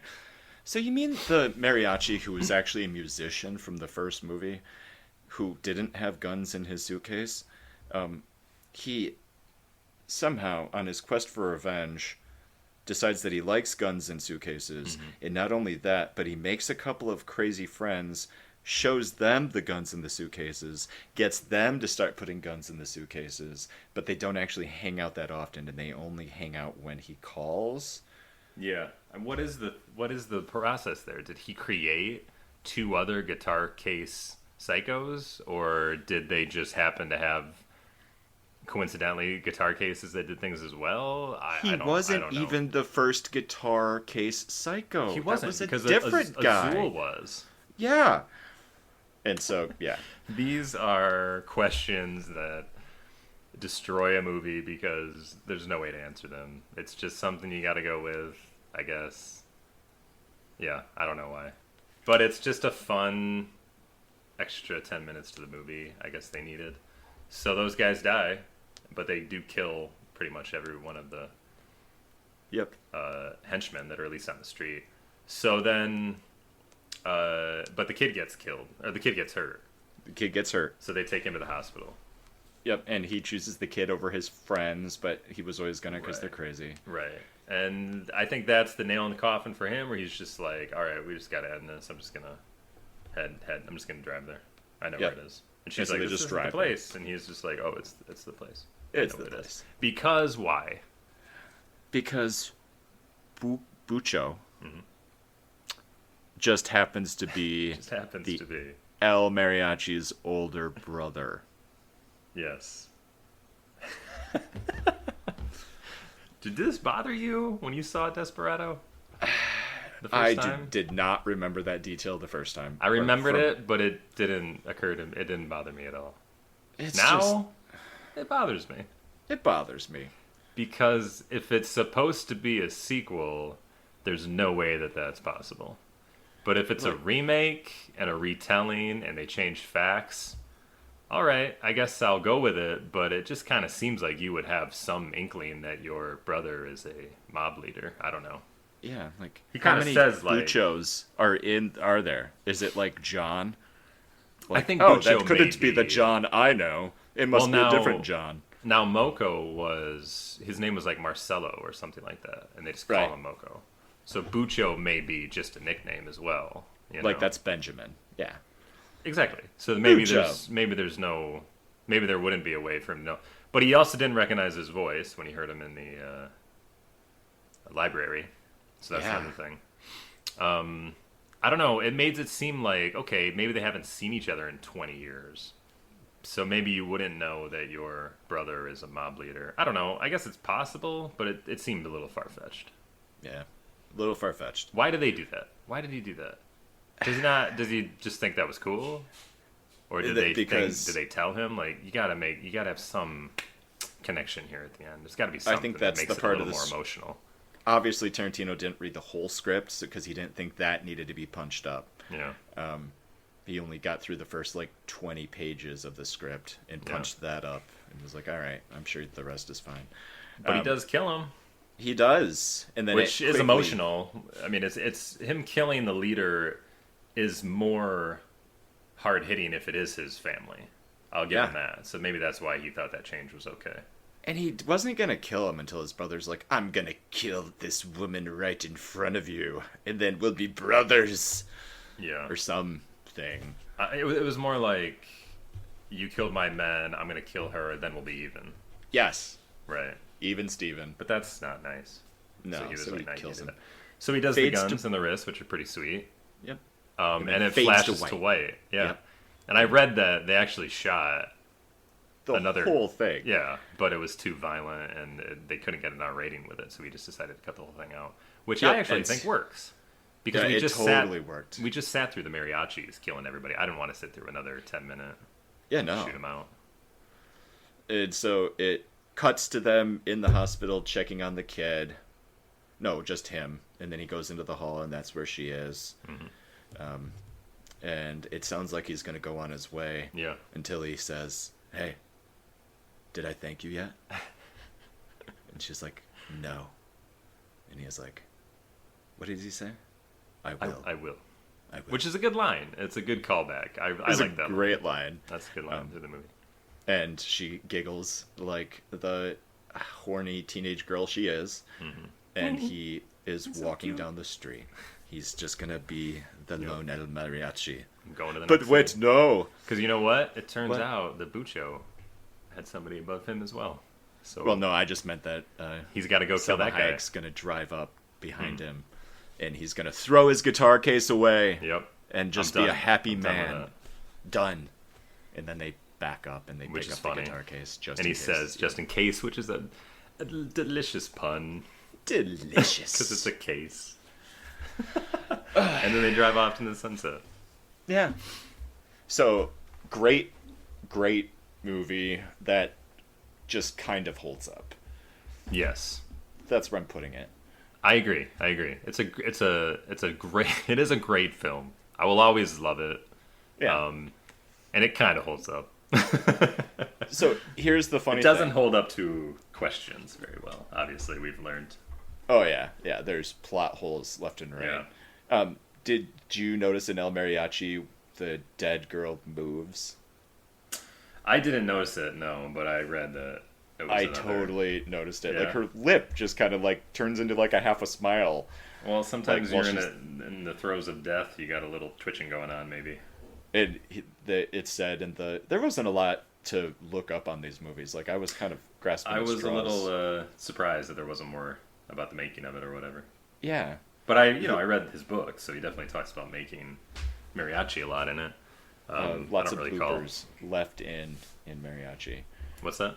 Lots of bloopers left Yeah. in mariachi. Well, there's a it's called 10-Minute Film School if you want to look it up on YouTube, where he talks about mariachi and he it's like 14 minutes, but he just talks about here's 10-Minute Film School. This is how I made it, and he does it pretty quick. It's pretty interesting. Yeah. So he just shot it in order, basically. Like he just edited in camera. He didn't worry about slates because they didn't record sound at the same time. They shot everything without sound. Yes. And then they would redo everything just with sound, just so he didn't waste film that way. And then it was pretty much matched up pretty quick or pretty easily, you know. Shot it on 16 millimeter, and then transferred it to video. Yeah, because because he used the local news station, I believe, to edit deck to deck. Like he had 2 decks, so he had to have it on tape because he couldn't cut film. So he transferred Yeah. it to film, and yeah. How So the amazing version is you that? saw of El Mariachi, and that I saw too, and which is the only one you can really see, maybe they have the original on YouTube, is a version of the film that Columbia took and spent $200,000 to make theatrical. So Yep, we're they definitely transferred seeing, it back to film. right. So we're definitely seeing a more Cleaned up. cleaned up, exactly. But the funny thing about the 10-Minute Film School is that he shows you the raw, and it's actually brighter, and it looks a little more cleaner because you don't have the generation loss. He's showing you right from the film he shot, so there's actually generation loss because he put it on tape, loses the generation, puts it back on film, loses the generation. So the theatrical version of El Mariachi is actually not that clean compared to what he originally shot, of course. So that's kind of interesting. It's a little brighter. It's got more of a contrast to the colors and stuff like that. I mean, I think the important part of these first films is they take a simple concept and make a simple story out of it. And then they add their own creative elements. Yes. Like, you never have anything too convoluted for a director's first big movie. Yeah, he took a simple story and made it fly. Like he made it flashy and exciting, and not a lot of people can do that, you know. So I think he deserved his career, you know. Like it was clear that he stood out right from that movie. Yeah, so closing thoughts on the Desperado portion of this. Does it hold up as a successful sequel using our rules? This is another exception, I feel like, because I feel like it's more. I don't know if it's more, but it's a remake as much as it's a sequel. Yeah, So like does that count? Does that fit our sequel rules? I think this fits the sequel rules because they, even though it's a remake in the terms of there was so much stuff that I couldn't do in this first movie, I want to be able to do them in this movie. And I can do it better. But he also takes heart to continue the story rather than restart it. And so many sequels do that beat for beat. Like, story structures are classic and old and have existed forever. And they repeat. That's just what they do. And we see that all the time. So I say, yeah, it's cleanly sequel. But I think he told the same story. That's why it's hard to say it's a successful sequel. But we have a lot of movies that do that, though. The Color of Money. Like, we were just Oh, there, that's and true. that is pretty I much... guess you could say that. Yeah, like, even though they span it out so it's a generational change, and the main characters shift, it's still them kind of just regurgitating a story, and so does that make The Color of Money not as good of a sequel? No, it does. It does. We're not going to rehash that. We have a character who has a clear arc where over the course of the movie he learns to let go of his rage a little Yeah. and throw his guitar away. He does change. Yeah. And he basically gives up the guitar, and it just has a funny little aside where he's just like, just in case. So Yeah. but I don't think that ruins his change. I do think he grows as a character. So that is one thing that's a success. It's a total story arc where there's a beginning, middle, and end, and there's a complete ending. That there's no setup for another movie. It could just be done, and we'd be fine with the Desperado And I living thought his it was. happy life. We all thought it was done. Like we weren't Yeah. thinking there'd be another Desperado, I guess. But yeah, that was Desperado, and let's take a quick break, and then we will start on Once Upon a Time. Can I catch everybody up real quick on the previous two movies we just discussed? Yes, please. So we have a man who comes to town, falls in love with a woman that he meets that day, gets mistaken for a guy who carries guns around in his suitcase, loses the woman he loves, kills the guy that... Wait, the woman he loves gets killed. The woman that he's met for like 2 days. And then he takes the guns from the other guy and he starts killing people. Ah, that was terrible. It's mostly right. Man meets woman, Yes. woman dies. Man avenges woman. Yes. Yeah, because Man meets woman. the real Man in Black kidnap the woman to go to the drug lord. He get killed by the drug lord when the mariachi shows up to find her, realizes they're dead, takes the Man in Black's guns, kills the drug lord in revenge. Yes. Yes. And then But the real point of but he where gets I his was hand going- shot. That's the most important part, I think. Yeah. One, Yeah. he loses a girl. That's important. Gets his hand shot. Can't be a mariachi anymore. Where's Can't his be a life going to go mariachi from there? So then we basically repeat that formula in Desperado. Except for the woman doesn't die this time. No. And the guy's his brother. Yeah. Yeah. And this was the guy who was the bigger dude than the first guy. Moko. Yeah. Yeah. More bad. This is Buko. Yeah. Or Bucho. Bucho bad.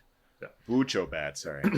So they're left going off into the sunset together. They are together. Carolina and the mariachi. Yeah, beautiful. And we have an established character who will stop at nothing to right some wrongs in his life, Mhm. no matter how little he knows the people. Yeah. But at the end of Yeah. Desperado, it makes me feel like he's happy now and they're going to go off and try to live a life in privacy. And then just to be funny, he goes back and gets the guns and says, just in case. Yeah, The just end. in case. Perfect The sequel. end. We're done. You know what I mean? No need for another one. Oh, we're done. We're done. But if you're a fan of the series, like we were, and wanted to see what happened to the mariachi next, it was kind of cool that they announced there's going to be a third part to wrap up it as a trilogy called Once Upon a Time in Mexico, and that came out in 2003. Yeah, but they made the mistake when they accidentally hired the cartoon Robert Rodriguez instead of the actual director Robert Rodriguez because it's a cartoon movie. Yeah, what's your feeling about this movie? Do you like it? Like right off the top, do you like this film? Yes, but not in any intelligent way. Yeah. In the way if I was 5 and I was watching a cartoon, I really liked that cartoon. It didn't have to make sense. The plot contrivances can be right there and it's fine. The hero wins. I mean, we'll get into it, but I do think from the outset, Once Upon a Time in Mexico traded simplistic storytelling with action and cleverness in the way it was told from the first two movies, and tried to pretend it had something to say by having a very convoluted storyline. But I think we see beyond that, and that it kind of isn't that great. Do you want to play a game? Yeah. We should both try to clearly explain the plot of this movie in 1 minute or less. Okay. I'll time you. You want to go first? Okay. Hold I on can a go second. Here we first. Go. The mariachi and his wife are living happily, and then they have a baby, and then a general kills his wife and baby, and he is sad, so he starts making guitars. fast forward a few years, and a CIA agent hires the mariachi to kill a general who just happens to have been the person that killed his wife and daughter, because the general has been hired by a drug kingpin to kill the president. Now, in the meantime, the CIA agent also gets a ex-FBI agent to try and kill the drug lord who is trying to overthrow the president. The mariachi... That was a minute. Damn. All right, let me try. I thought I was going to get through it all, and then it just kept going. Yeah. Does that mean that it's convoluted? Maybe that's our point. We've never tried this before, so Yeah. we'll see. And are you ready? I'm ready. And go. Let me start by talking about the main character of the film. There's a CIA agent played by Johnny Depp who knows the legend of the mariachi and knows that the mariachi's wife and daughter were killed by this general. So Sands, Johnny Depp, goes to the mariachi to say, hey, I want you to kill this general, but we're going to let the general overthrow the president first. So the president's dead. You kill the general. You get revenge on your wife and daughter who were killed. Sound good? So at the same time, Sands... I'm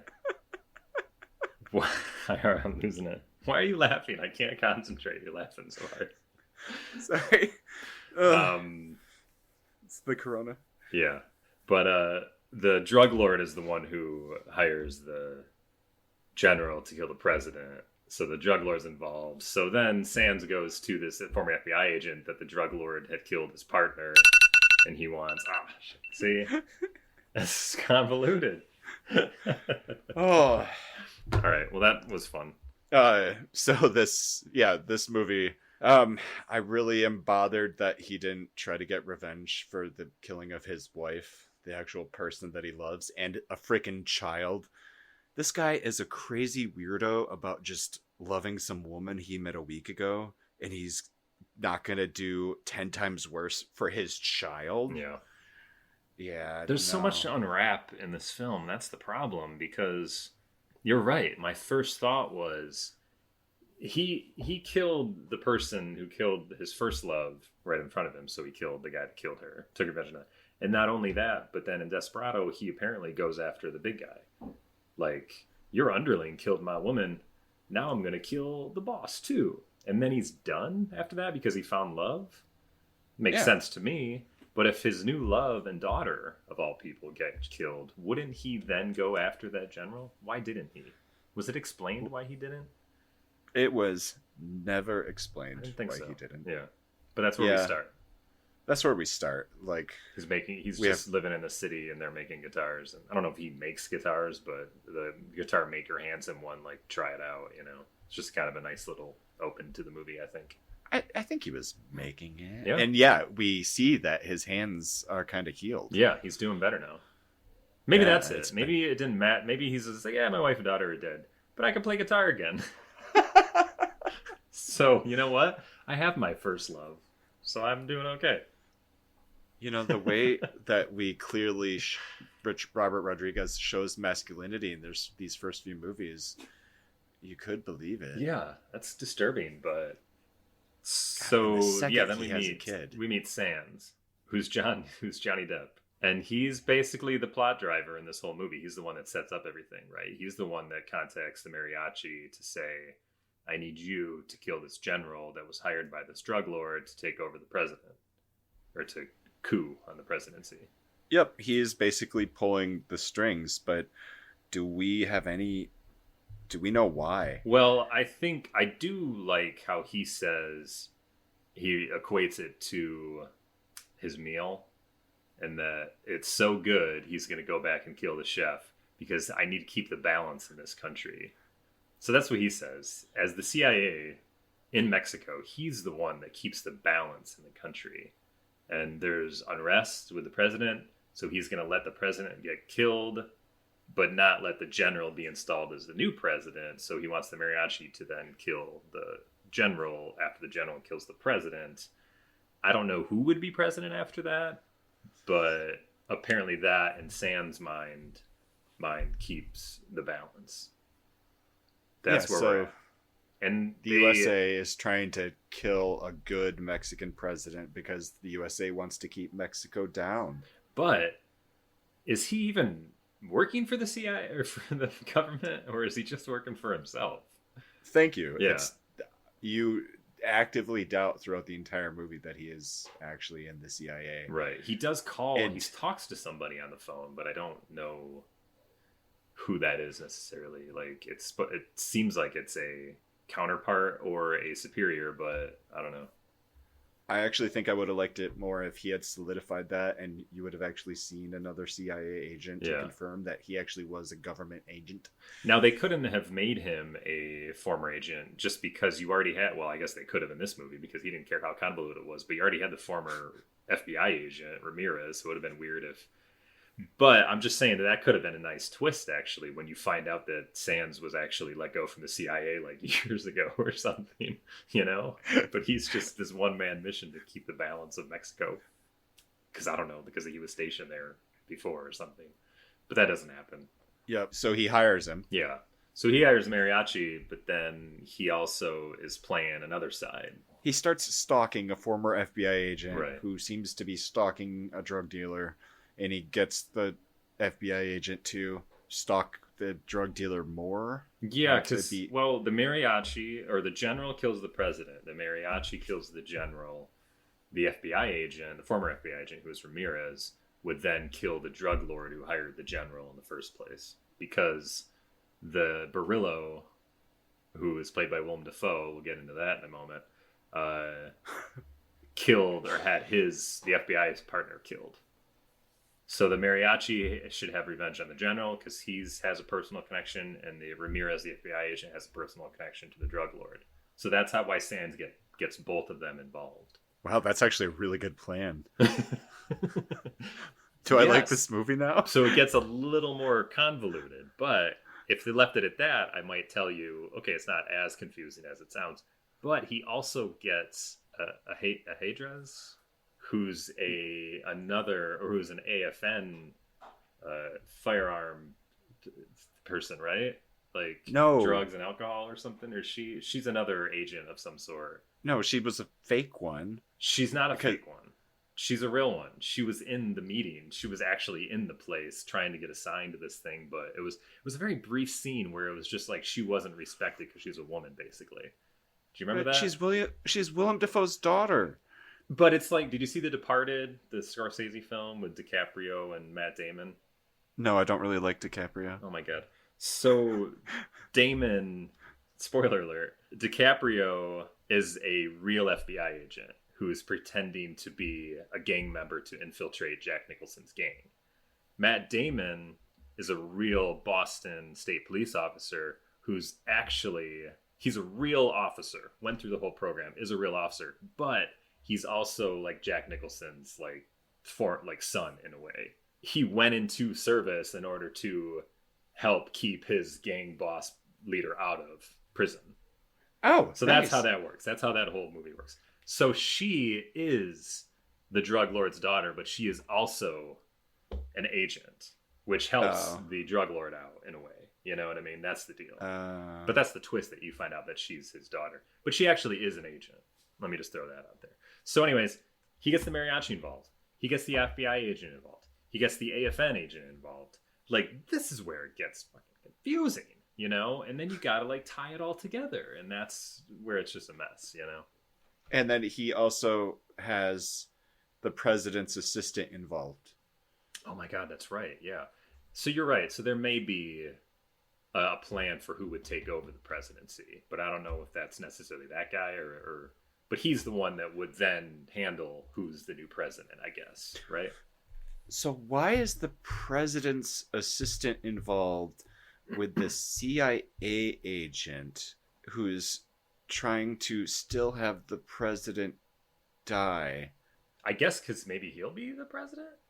because Or he would then he would put somebody in there that he could control or something. So maybe that's what's in it for him. at the end, that guy, the president's assistant, is with the evil general's troops.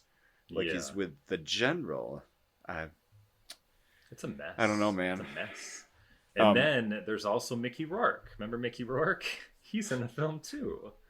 So the FBI agent feels that he could get close to the drug lord by putting a mic on the chihuahua of Billy Chambers, who is Mickey Rourke's character, who's just an ex bad dude from America who's been living in Mexico, but now he's feeling like he has to do so many untoward things for the drug lord that he's willing to cooperate with the FBI in order to get out of there. So then he's involved. He is. And he really doesn't need to be.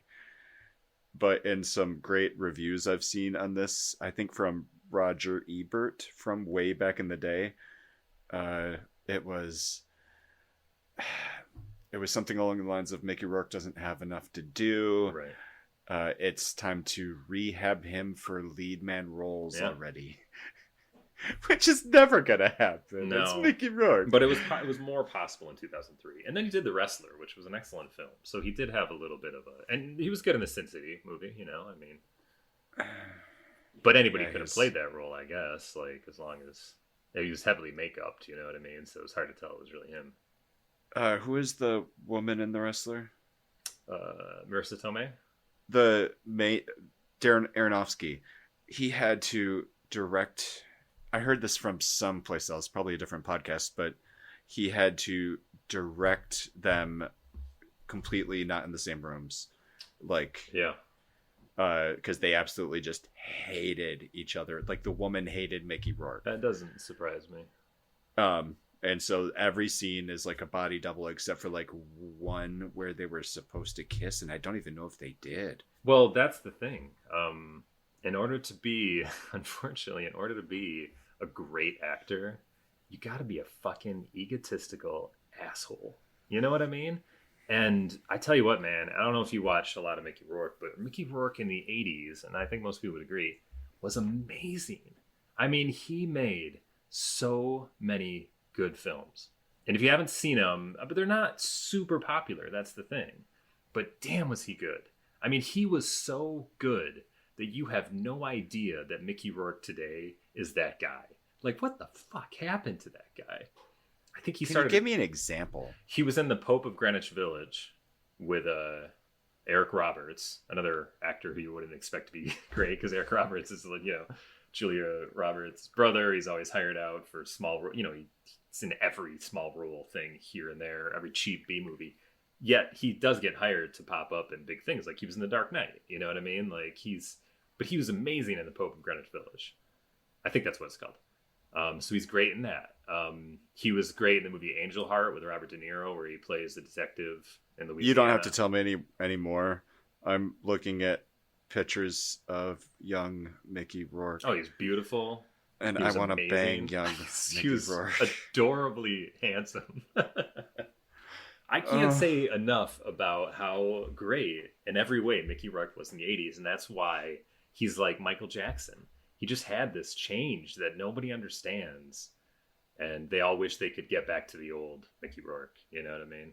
Yeah, what happened to him? He started boxing, I think. He started boxing and really messed his face up in the 90s because he didn't get a lot of work as an actor anymore, because I think he was so fucking difficult, people didn't want to work with him. Right. But he also could have had some failures, and that leads into it too. He just doesn't have a bunch of good box office success, so he can't get work, and then he starts taking shitty work, and then he started boxing, and he messed up his face. And then I think he got a lot of plastic surgery to try to fix it. So he just doesn't look like the same person anymore. Anyway, I agree with Roger Ebert in that to try to rehab Mickey Rourke's career, you might have wanted to give him a little more to do than just this role, because it's pretty lame. Yeah, it's really just a guy that loves a dog. Something I just want to mention again, where Robert Rodriguez does not care about recycling actors and putting them in different roles, even in the same universe. Yeah. What are your thoughts there? Did it bother you that these people kept popping up? Well, there's Danny Trejo, Cheech Marin. Yeah, they pop up in different roles. It's okay. I mean, it didn't really bother me. Mostly because they were always used. Those two actors, at least, were always used. they're just side characters anyways, But if you had somebody, I don't know, Desperado starts up with a new actor anyways, so I guess you had to get used to that. So maybe it doesn't bother me at all. Yeah, maybe that's the big thing that makes you get past it. Yeah. And then, what are your thoughts on Willem Dafoe in what do you call it? Brownface. Brownface. Yeah, totally. Brownface. I don't think it would fly nowadays just because they wouldn't let him do that. But even in 2003, I think it was a little off. But at the same time, A little off. But if it's written and directed by a Mexican American, I mean, who's going to tell him no if he wants to cast a white actor as a Mexican? If you're a white director and you want to cast a white dude as a Mexican, that's a problem. But if you are a Mexican American and you want to do it, I feel like you can. He shouldn't have been allowed to work anymore. But like, it was if Rodriguez's he's gonna be... decision, right? So I don't know why you do that, but you know what? I like Willem Dafoe. He's pretty awesome. I think he got the role because of Crazy at Heart, though. Did you ever see that David Lynch film with Nicolas Cage and Laura Dern? Oh, no. Oh, yeah. Because Dafoe in that movie, he has got these awful fake teeth. He's so disgusting in that film, and he has this crazy scene with Laura Dern where he's telling her, like, just tell me to fuck. Say fuck me. Say fuck. It's the most uncomfortable scene, and it goes on for like 5 minutes. And she's young Laura Dern, This is like, it's really, really awkward. Anyway. What are you talking about? Isn't that what the movie is? It might not have the right movie. Crazy at Wild at Heart? Wild at Heart. Sorry, I keep saying Crazy at Heart. Wild at Heart. David Lynch film. In the 13 years between Wild at Heart and Once Upon a Time in Mexico, we've got The English Patient. We've got Speed 2. We've got Existence. Yeah. We got The Boondock Saints. I heard Existence was actually pretty good. We have American Psycho. We have Spider-Man, and the man has already been the Green Goblin. Yeah. Finding Nemo. So what's your point? That he that might not have been the one specific movie where... No, I think no matter how many movies you do, there's always that one role that sticks with other directors, and they say, well, that's why I hired you, because you're awesome in that movie. I want you for this. Anyway, this movie, though, has brown-faced character. Let's get back to that. This plot is happening. This crazy plot with all these characters interacting, and we have just a couple of little pieces that get tweaked. Yeah. We add in a face change operation for Willem Dafoe's character. And then we add in Danny Trejo. I can't pronounce what his name is. And another little thing is that Danny Trejo, he switches sides. Yes, for some reason. Because he was in the employ of Johnny Depp's, was it Sergeant Sands? Not Sergeant, just Agent Sands. Agent Sands. Yeah. Sheldon, Jeffrey Sands. Now, at some point, it's Johnny Depp's character and then the president's assistant at like a bullfight. Yep. They are paying this guy a bribe. Yep. And they pay him the bribe by betting on the bullfight. And then, did they kill the bull, or did they kill the? Oh, they did something to the guy. Yeah, they like had some electric collar or something on him, right? That made him like, Gee! And then he wasn't able to get out of the way or something. So then the bull was able to gore him. Yep, and the bull gored him. But they always kill the bull, don't they? At bullfights. That's why people don't like bullfights. And they always beat up the bull beforehand. Yeah, it's they got never like a bull that's at full health. Yeah. It's not cool. God, I feel like we learned that in high school, and that's the only reason we know that. Yeah, but like Hemingway, he like romanticized bullfighting and everything. So everybody, I think, was in love with it, but it was just out of place in the 20th century, and we're all coming around, at least in the past 50 years or so, to be like, it's kind of cruelty to animals. So we got the whole idea that like Sands is the person pulling all the strings, and you got the mariachi involved, you got the FBI agent involved. Eva Mendes plays another agent, which he wants to tail the drug lord, whatever. So it all comes together because go. So they really get into this final battle, and for the final battle, the mariachi somehow has made more friends that are also mariachis. Yeah, he always has two killers. Dudes that he has ran around with, both as musicians and as killer guns for hire, I guess. And so they come and they help him, and we get the zaniest guitar case Yeah. antics that you could have ever wanted. We had in this movie, we have what? We have remote control with a bomb in it, Yeah, it was guitar like case. a remote control RC car or something. We had a rocket launcher. There was a rocket launcher in Desperado, though, right? Yeah, I know, but they just kind of continued. Yeah. They had the flamethrower. Mhm. They had the guitars themselves. Did I already say the guitars themselves that actually were guns? Yeah, right. Yeah, because that was the story off the top that Cheech Marin was telling, right? Yes. Yeah, and he was talking about how, but even then he was mentioning how a legend becomes exaggerated, you know, because the mariachi had the electric guitar, which I actually like seeing that it was electric guitar, because I was like, well, that's new. Like he's up in his game. He's not gonna, acoustic the whole time. And then of course it worked like a shotgun, and he was blasting people. But that was a nice action scene.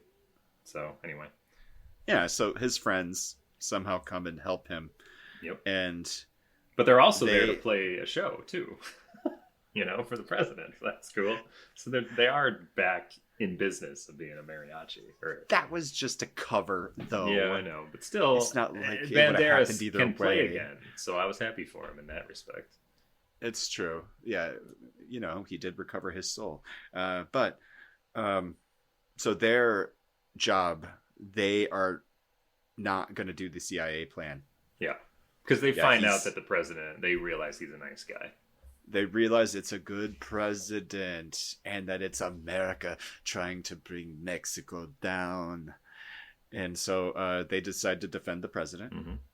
And then Mickey Rourke and Ramirez, they go after Willem Dafoe. Mm-hmm. Barillo, who's Willem Dafoe, gets his face changed because I guess he's just gonna go on the lam and be happy with the fact that he overthrew the government, right?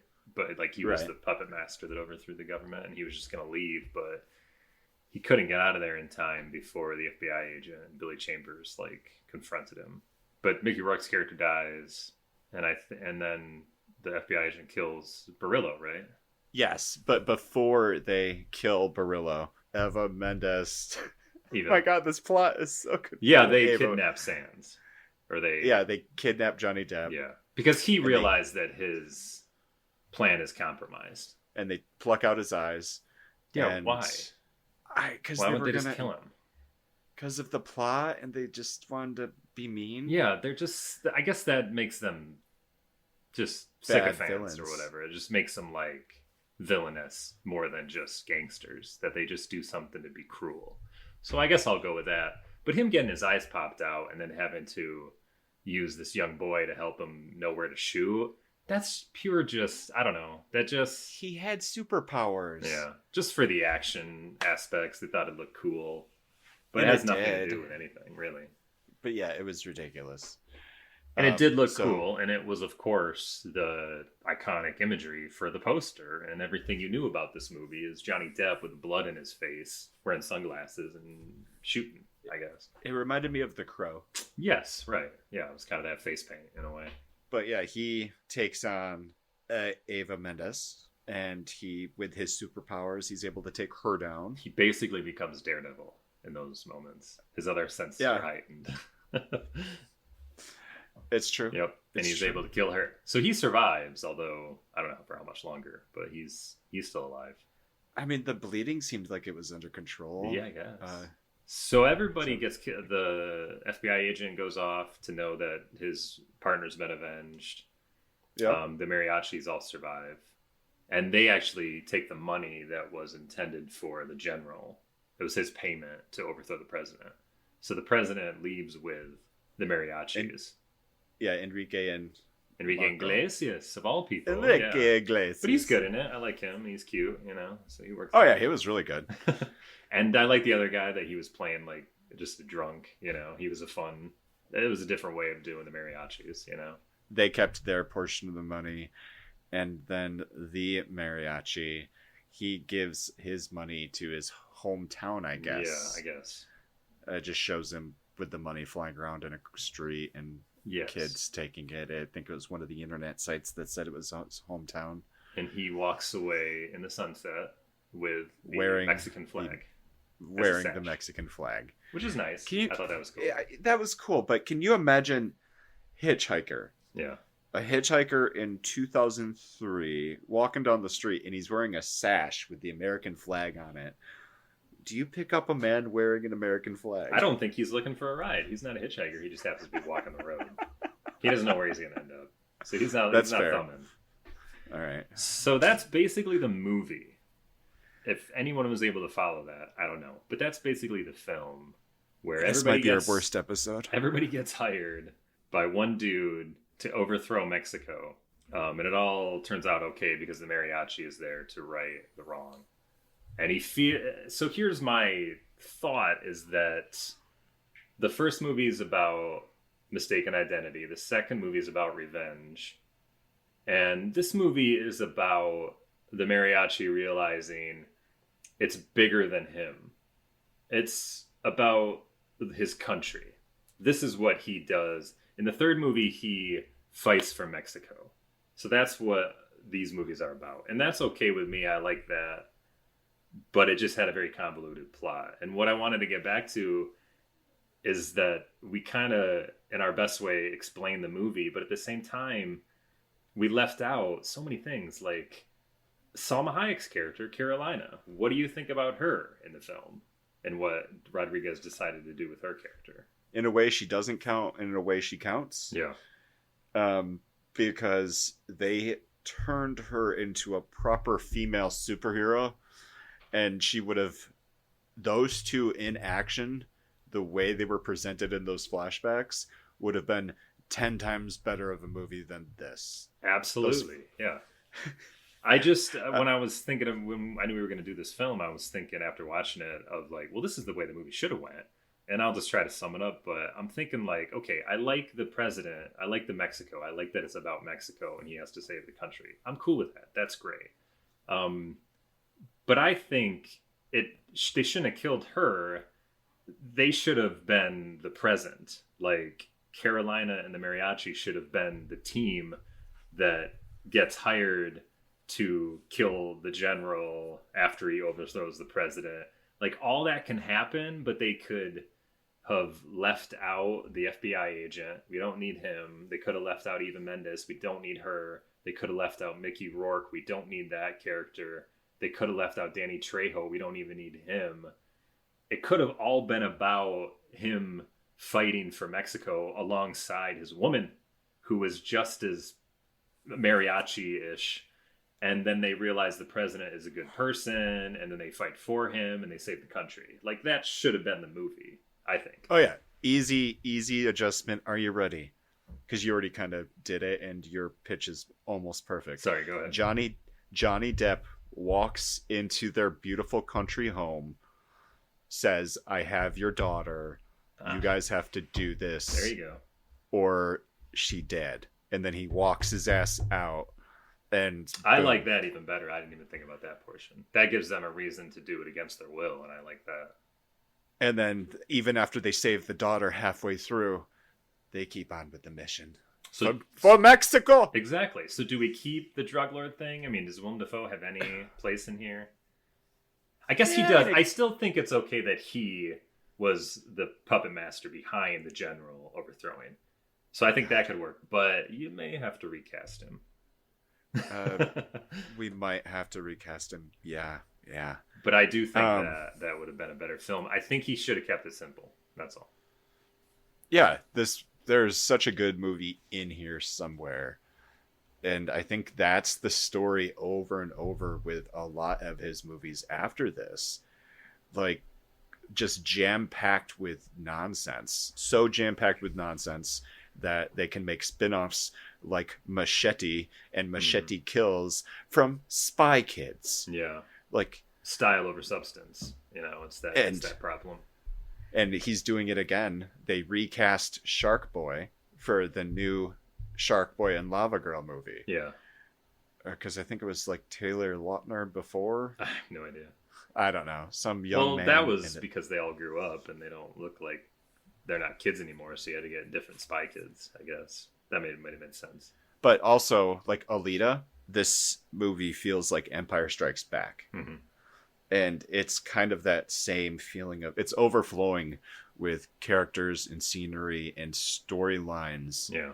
all happening. And if there had been a first movie for Alita to really just explain some of that stuff a little more slowly and build up the world, Yeah. people probably would have liked it more. Yeah. Well, he may have had that might be a better film than this. You know, it's hard to compare the two. I don't know. Maybe it's not for you. But maybe Alita is a better film because he had someone like James Cameron who could tame him and say, I know you got all these ideas, but let me tell you, I have experience with this. This is how you make things work. Because he was pretty convoluted. Well, he wasn't really convoluted with the Avatar. He had a lot going on in that world building too, but he kept it pretty simple, you know? Oh, yeah, that was cut and dry. Yeah. So maybe And- maybe that helped. And I think for Once Upon a Time in Mexico, nobody told him what to do. He just had everything and he wanted to throw it all in together, and that's why it failed. Yeah, quality-wise, it failed. Yeah, I mean, money, sure, but we don't Yeah, look he's back still on it fondly. rolling it. And that's unfortunate. Yeah, You it know. was a little sad. Another thing I wanted to talk about, though, with the film is what I love about it.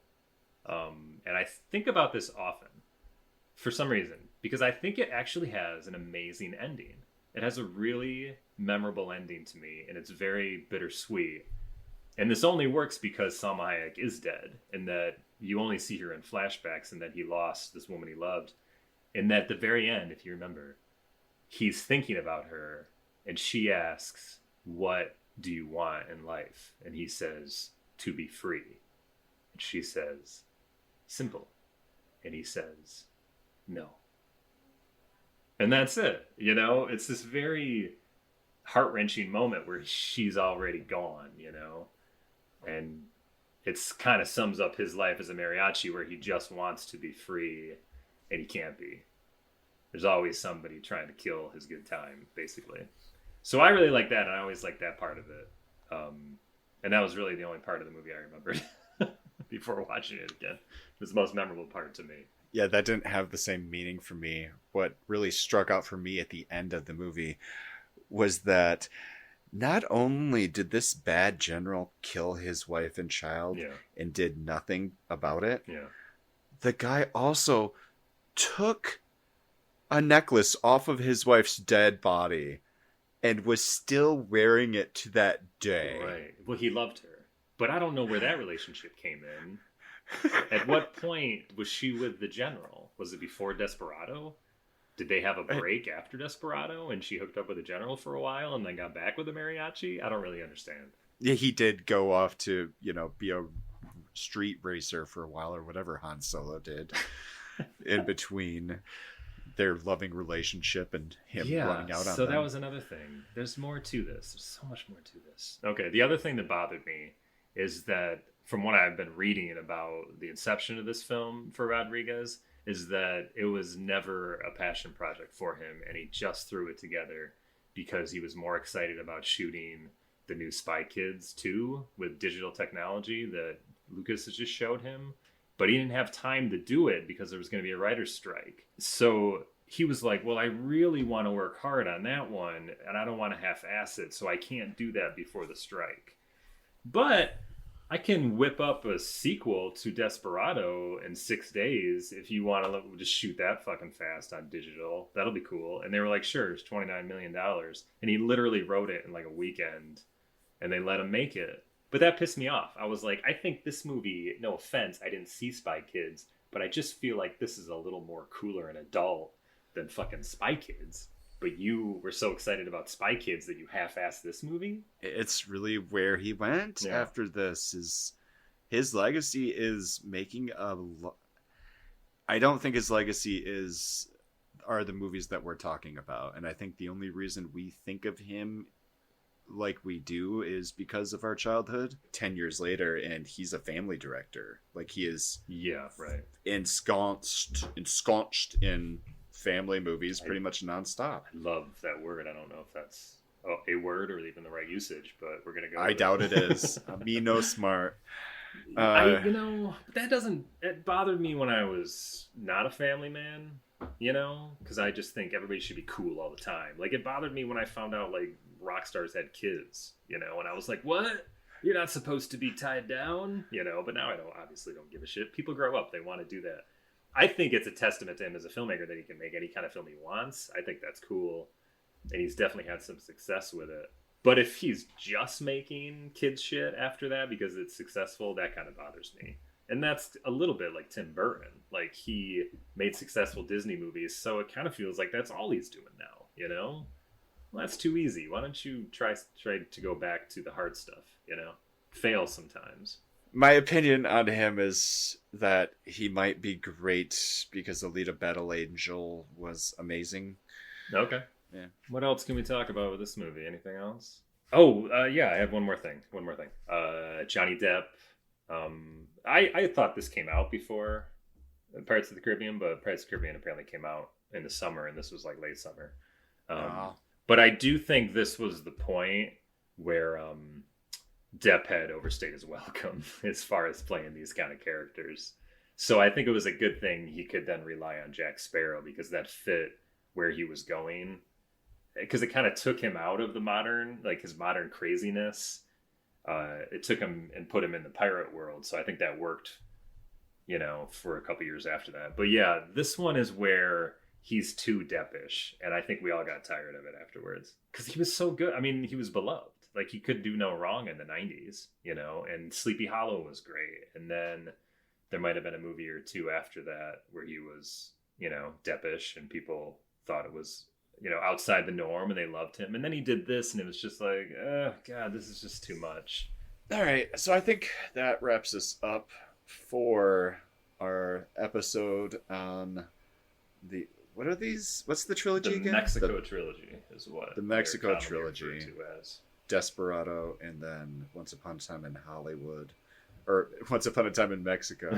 And this might be good timing because it sounds like somebody is vacuuming in the hallway. Yeah, what the hell is going on out there? Yeah, this audio might not even be workable after you're this good. point. Okay, this is Aaron saying bye-bye. Thanks for listening. This is Justin reminding you to rate, review, and subscribe. Bye! Bye.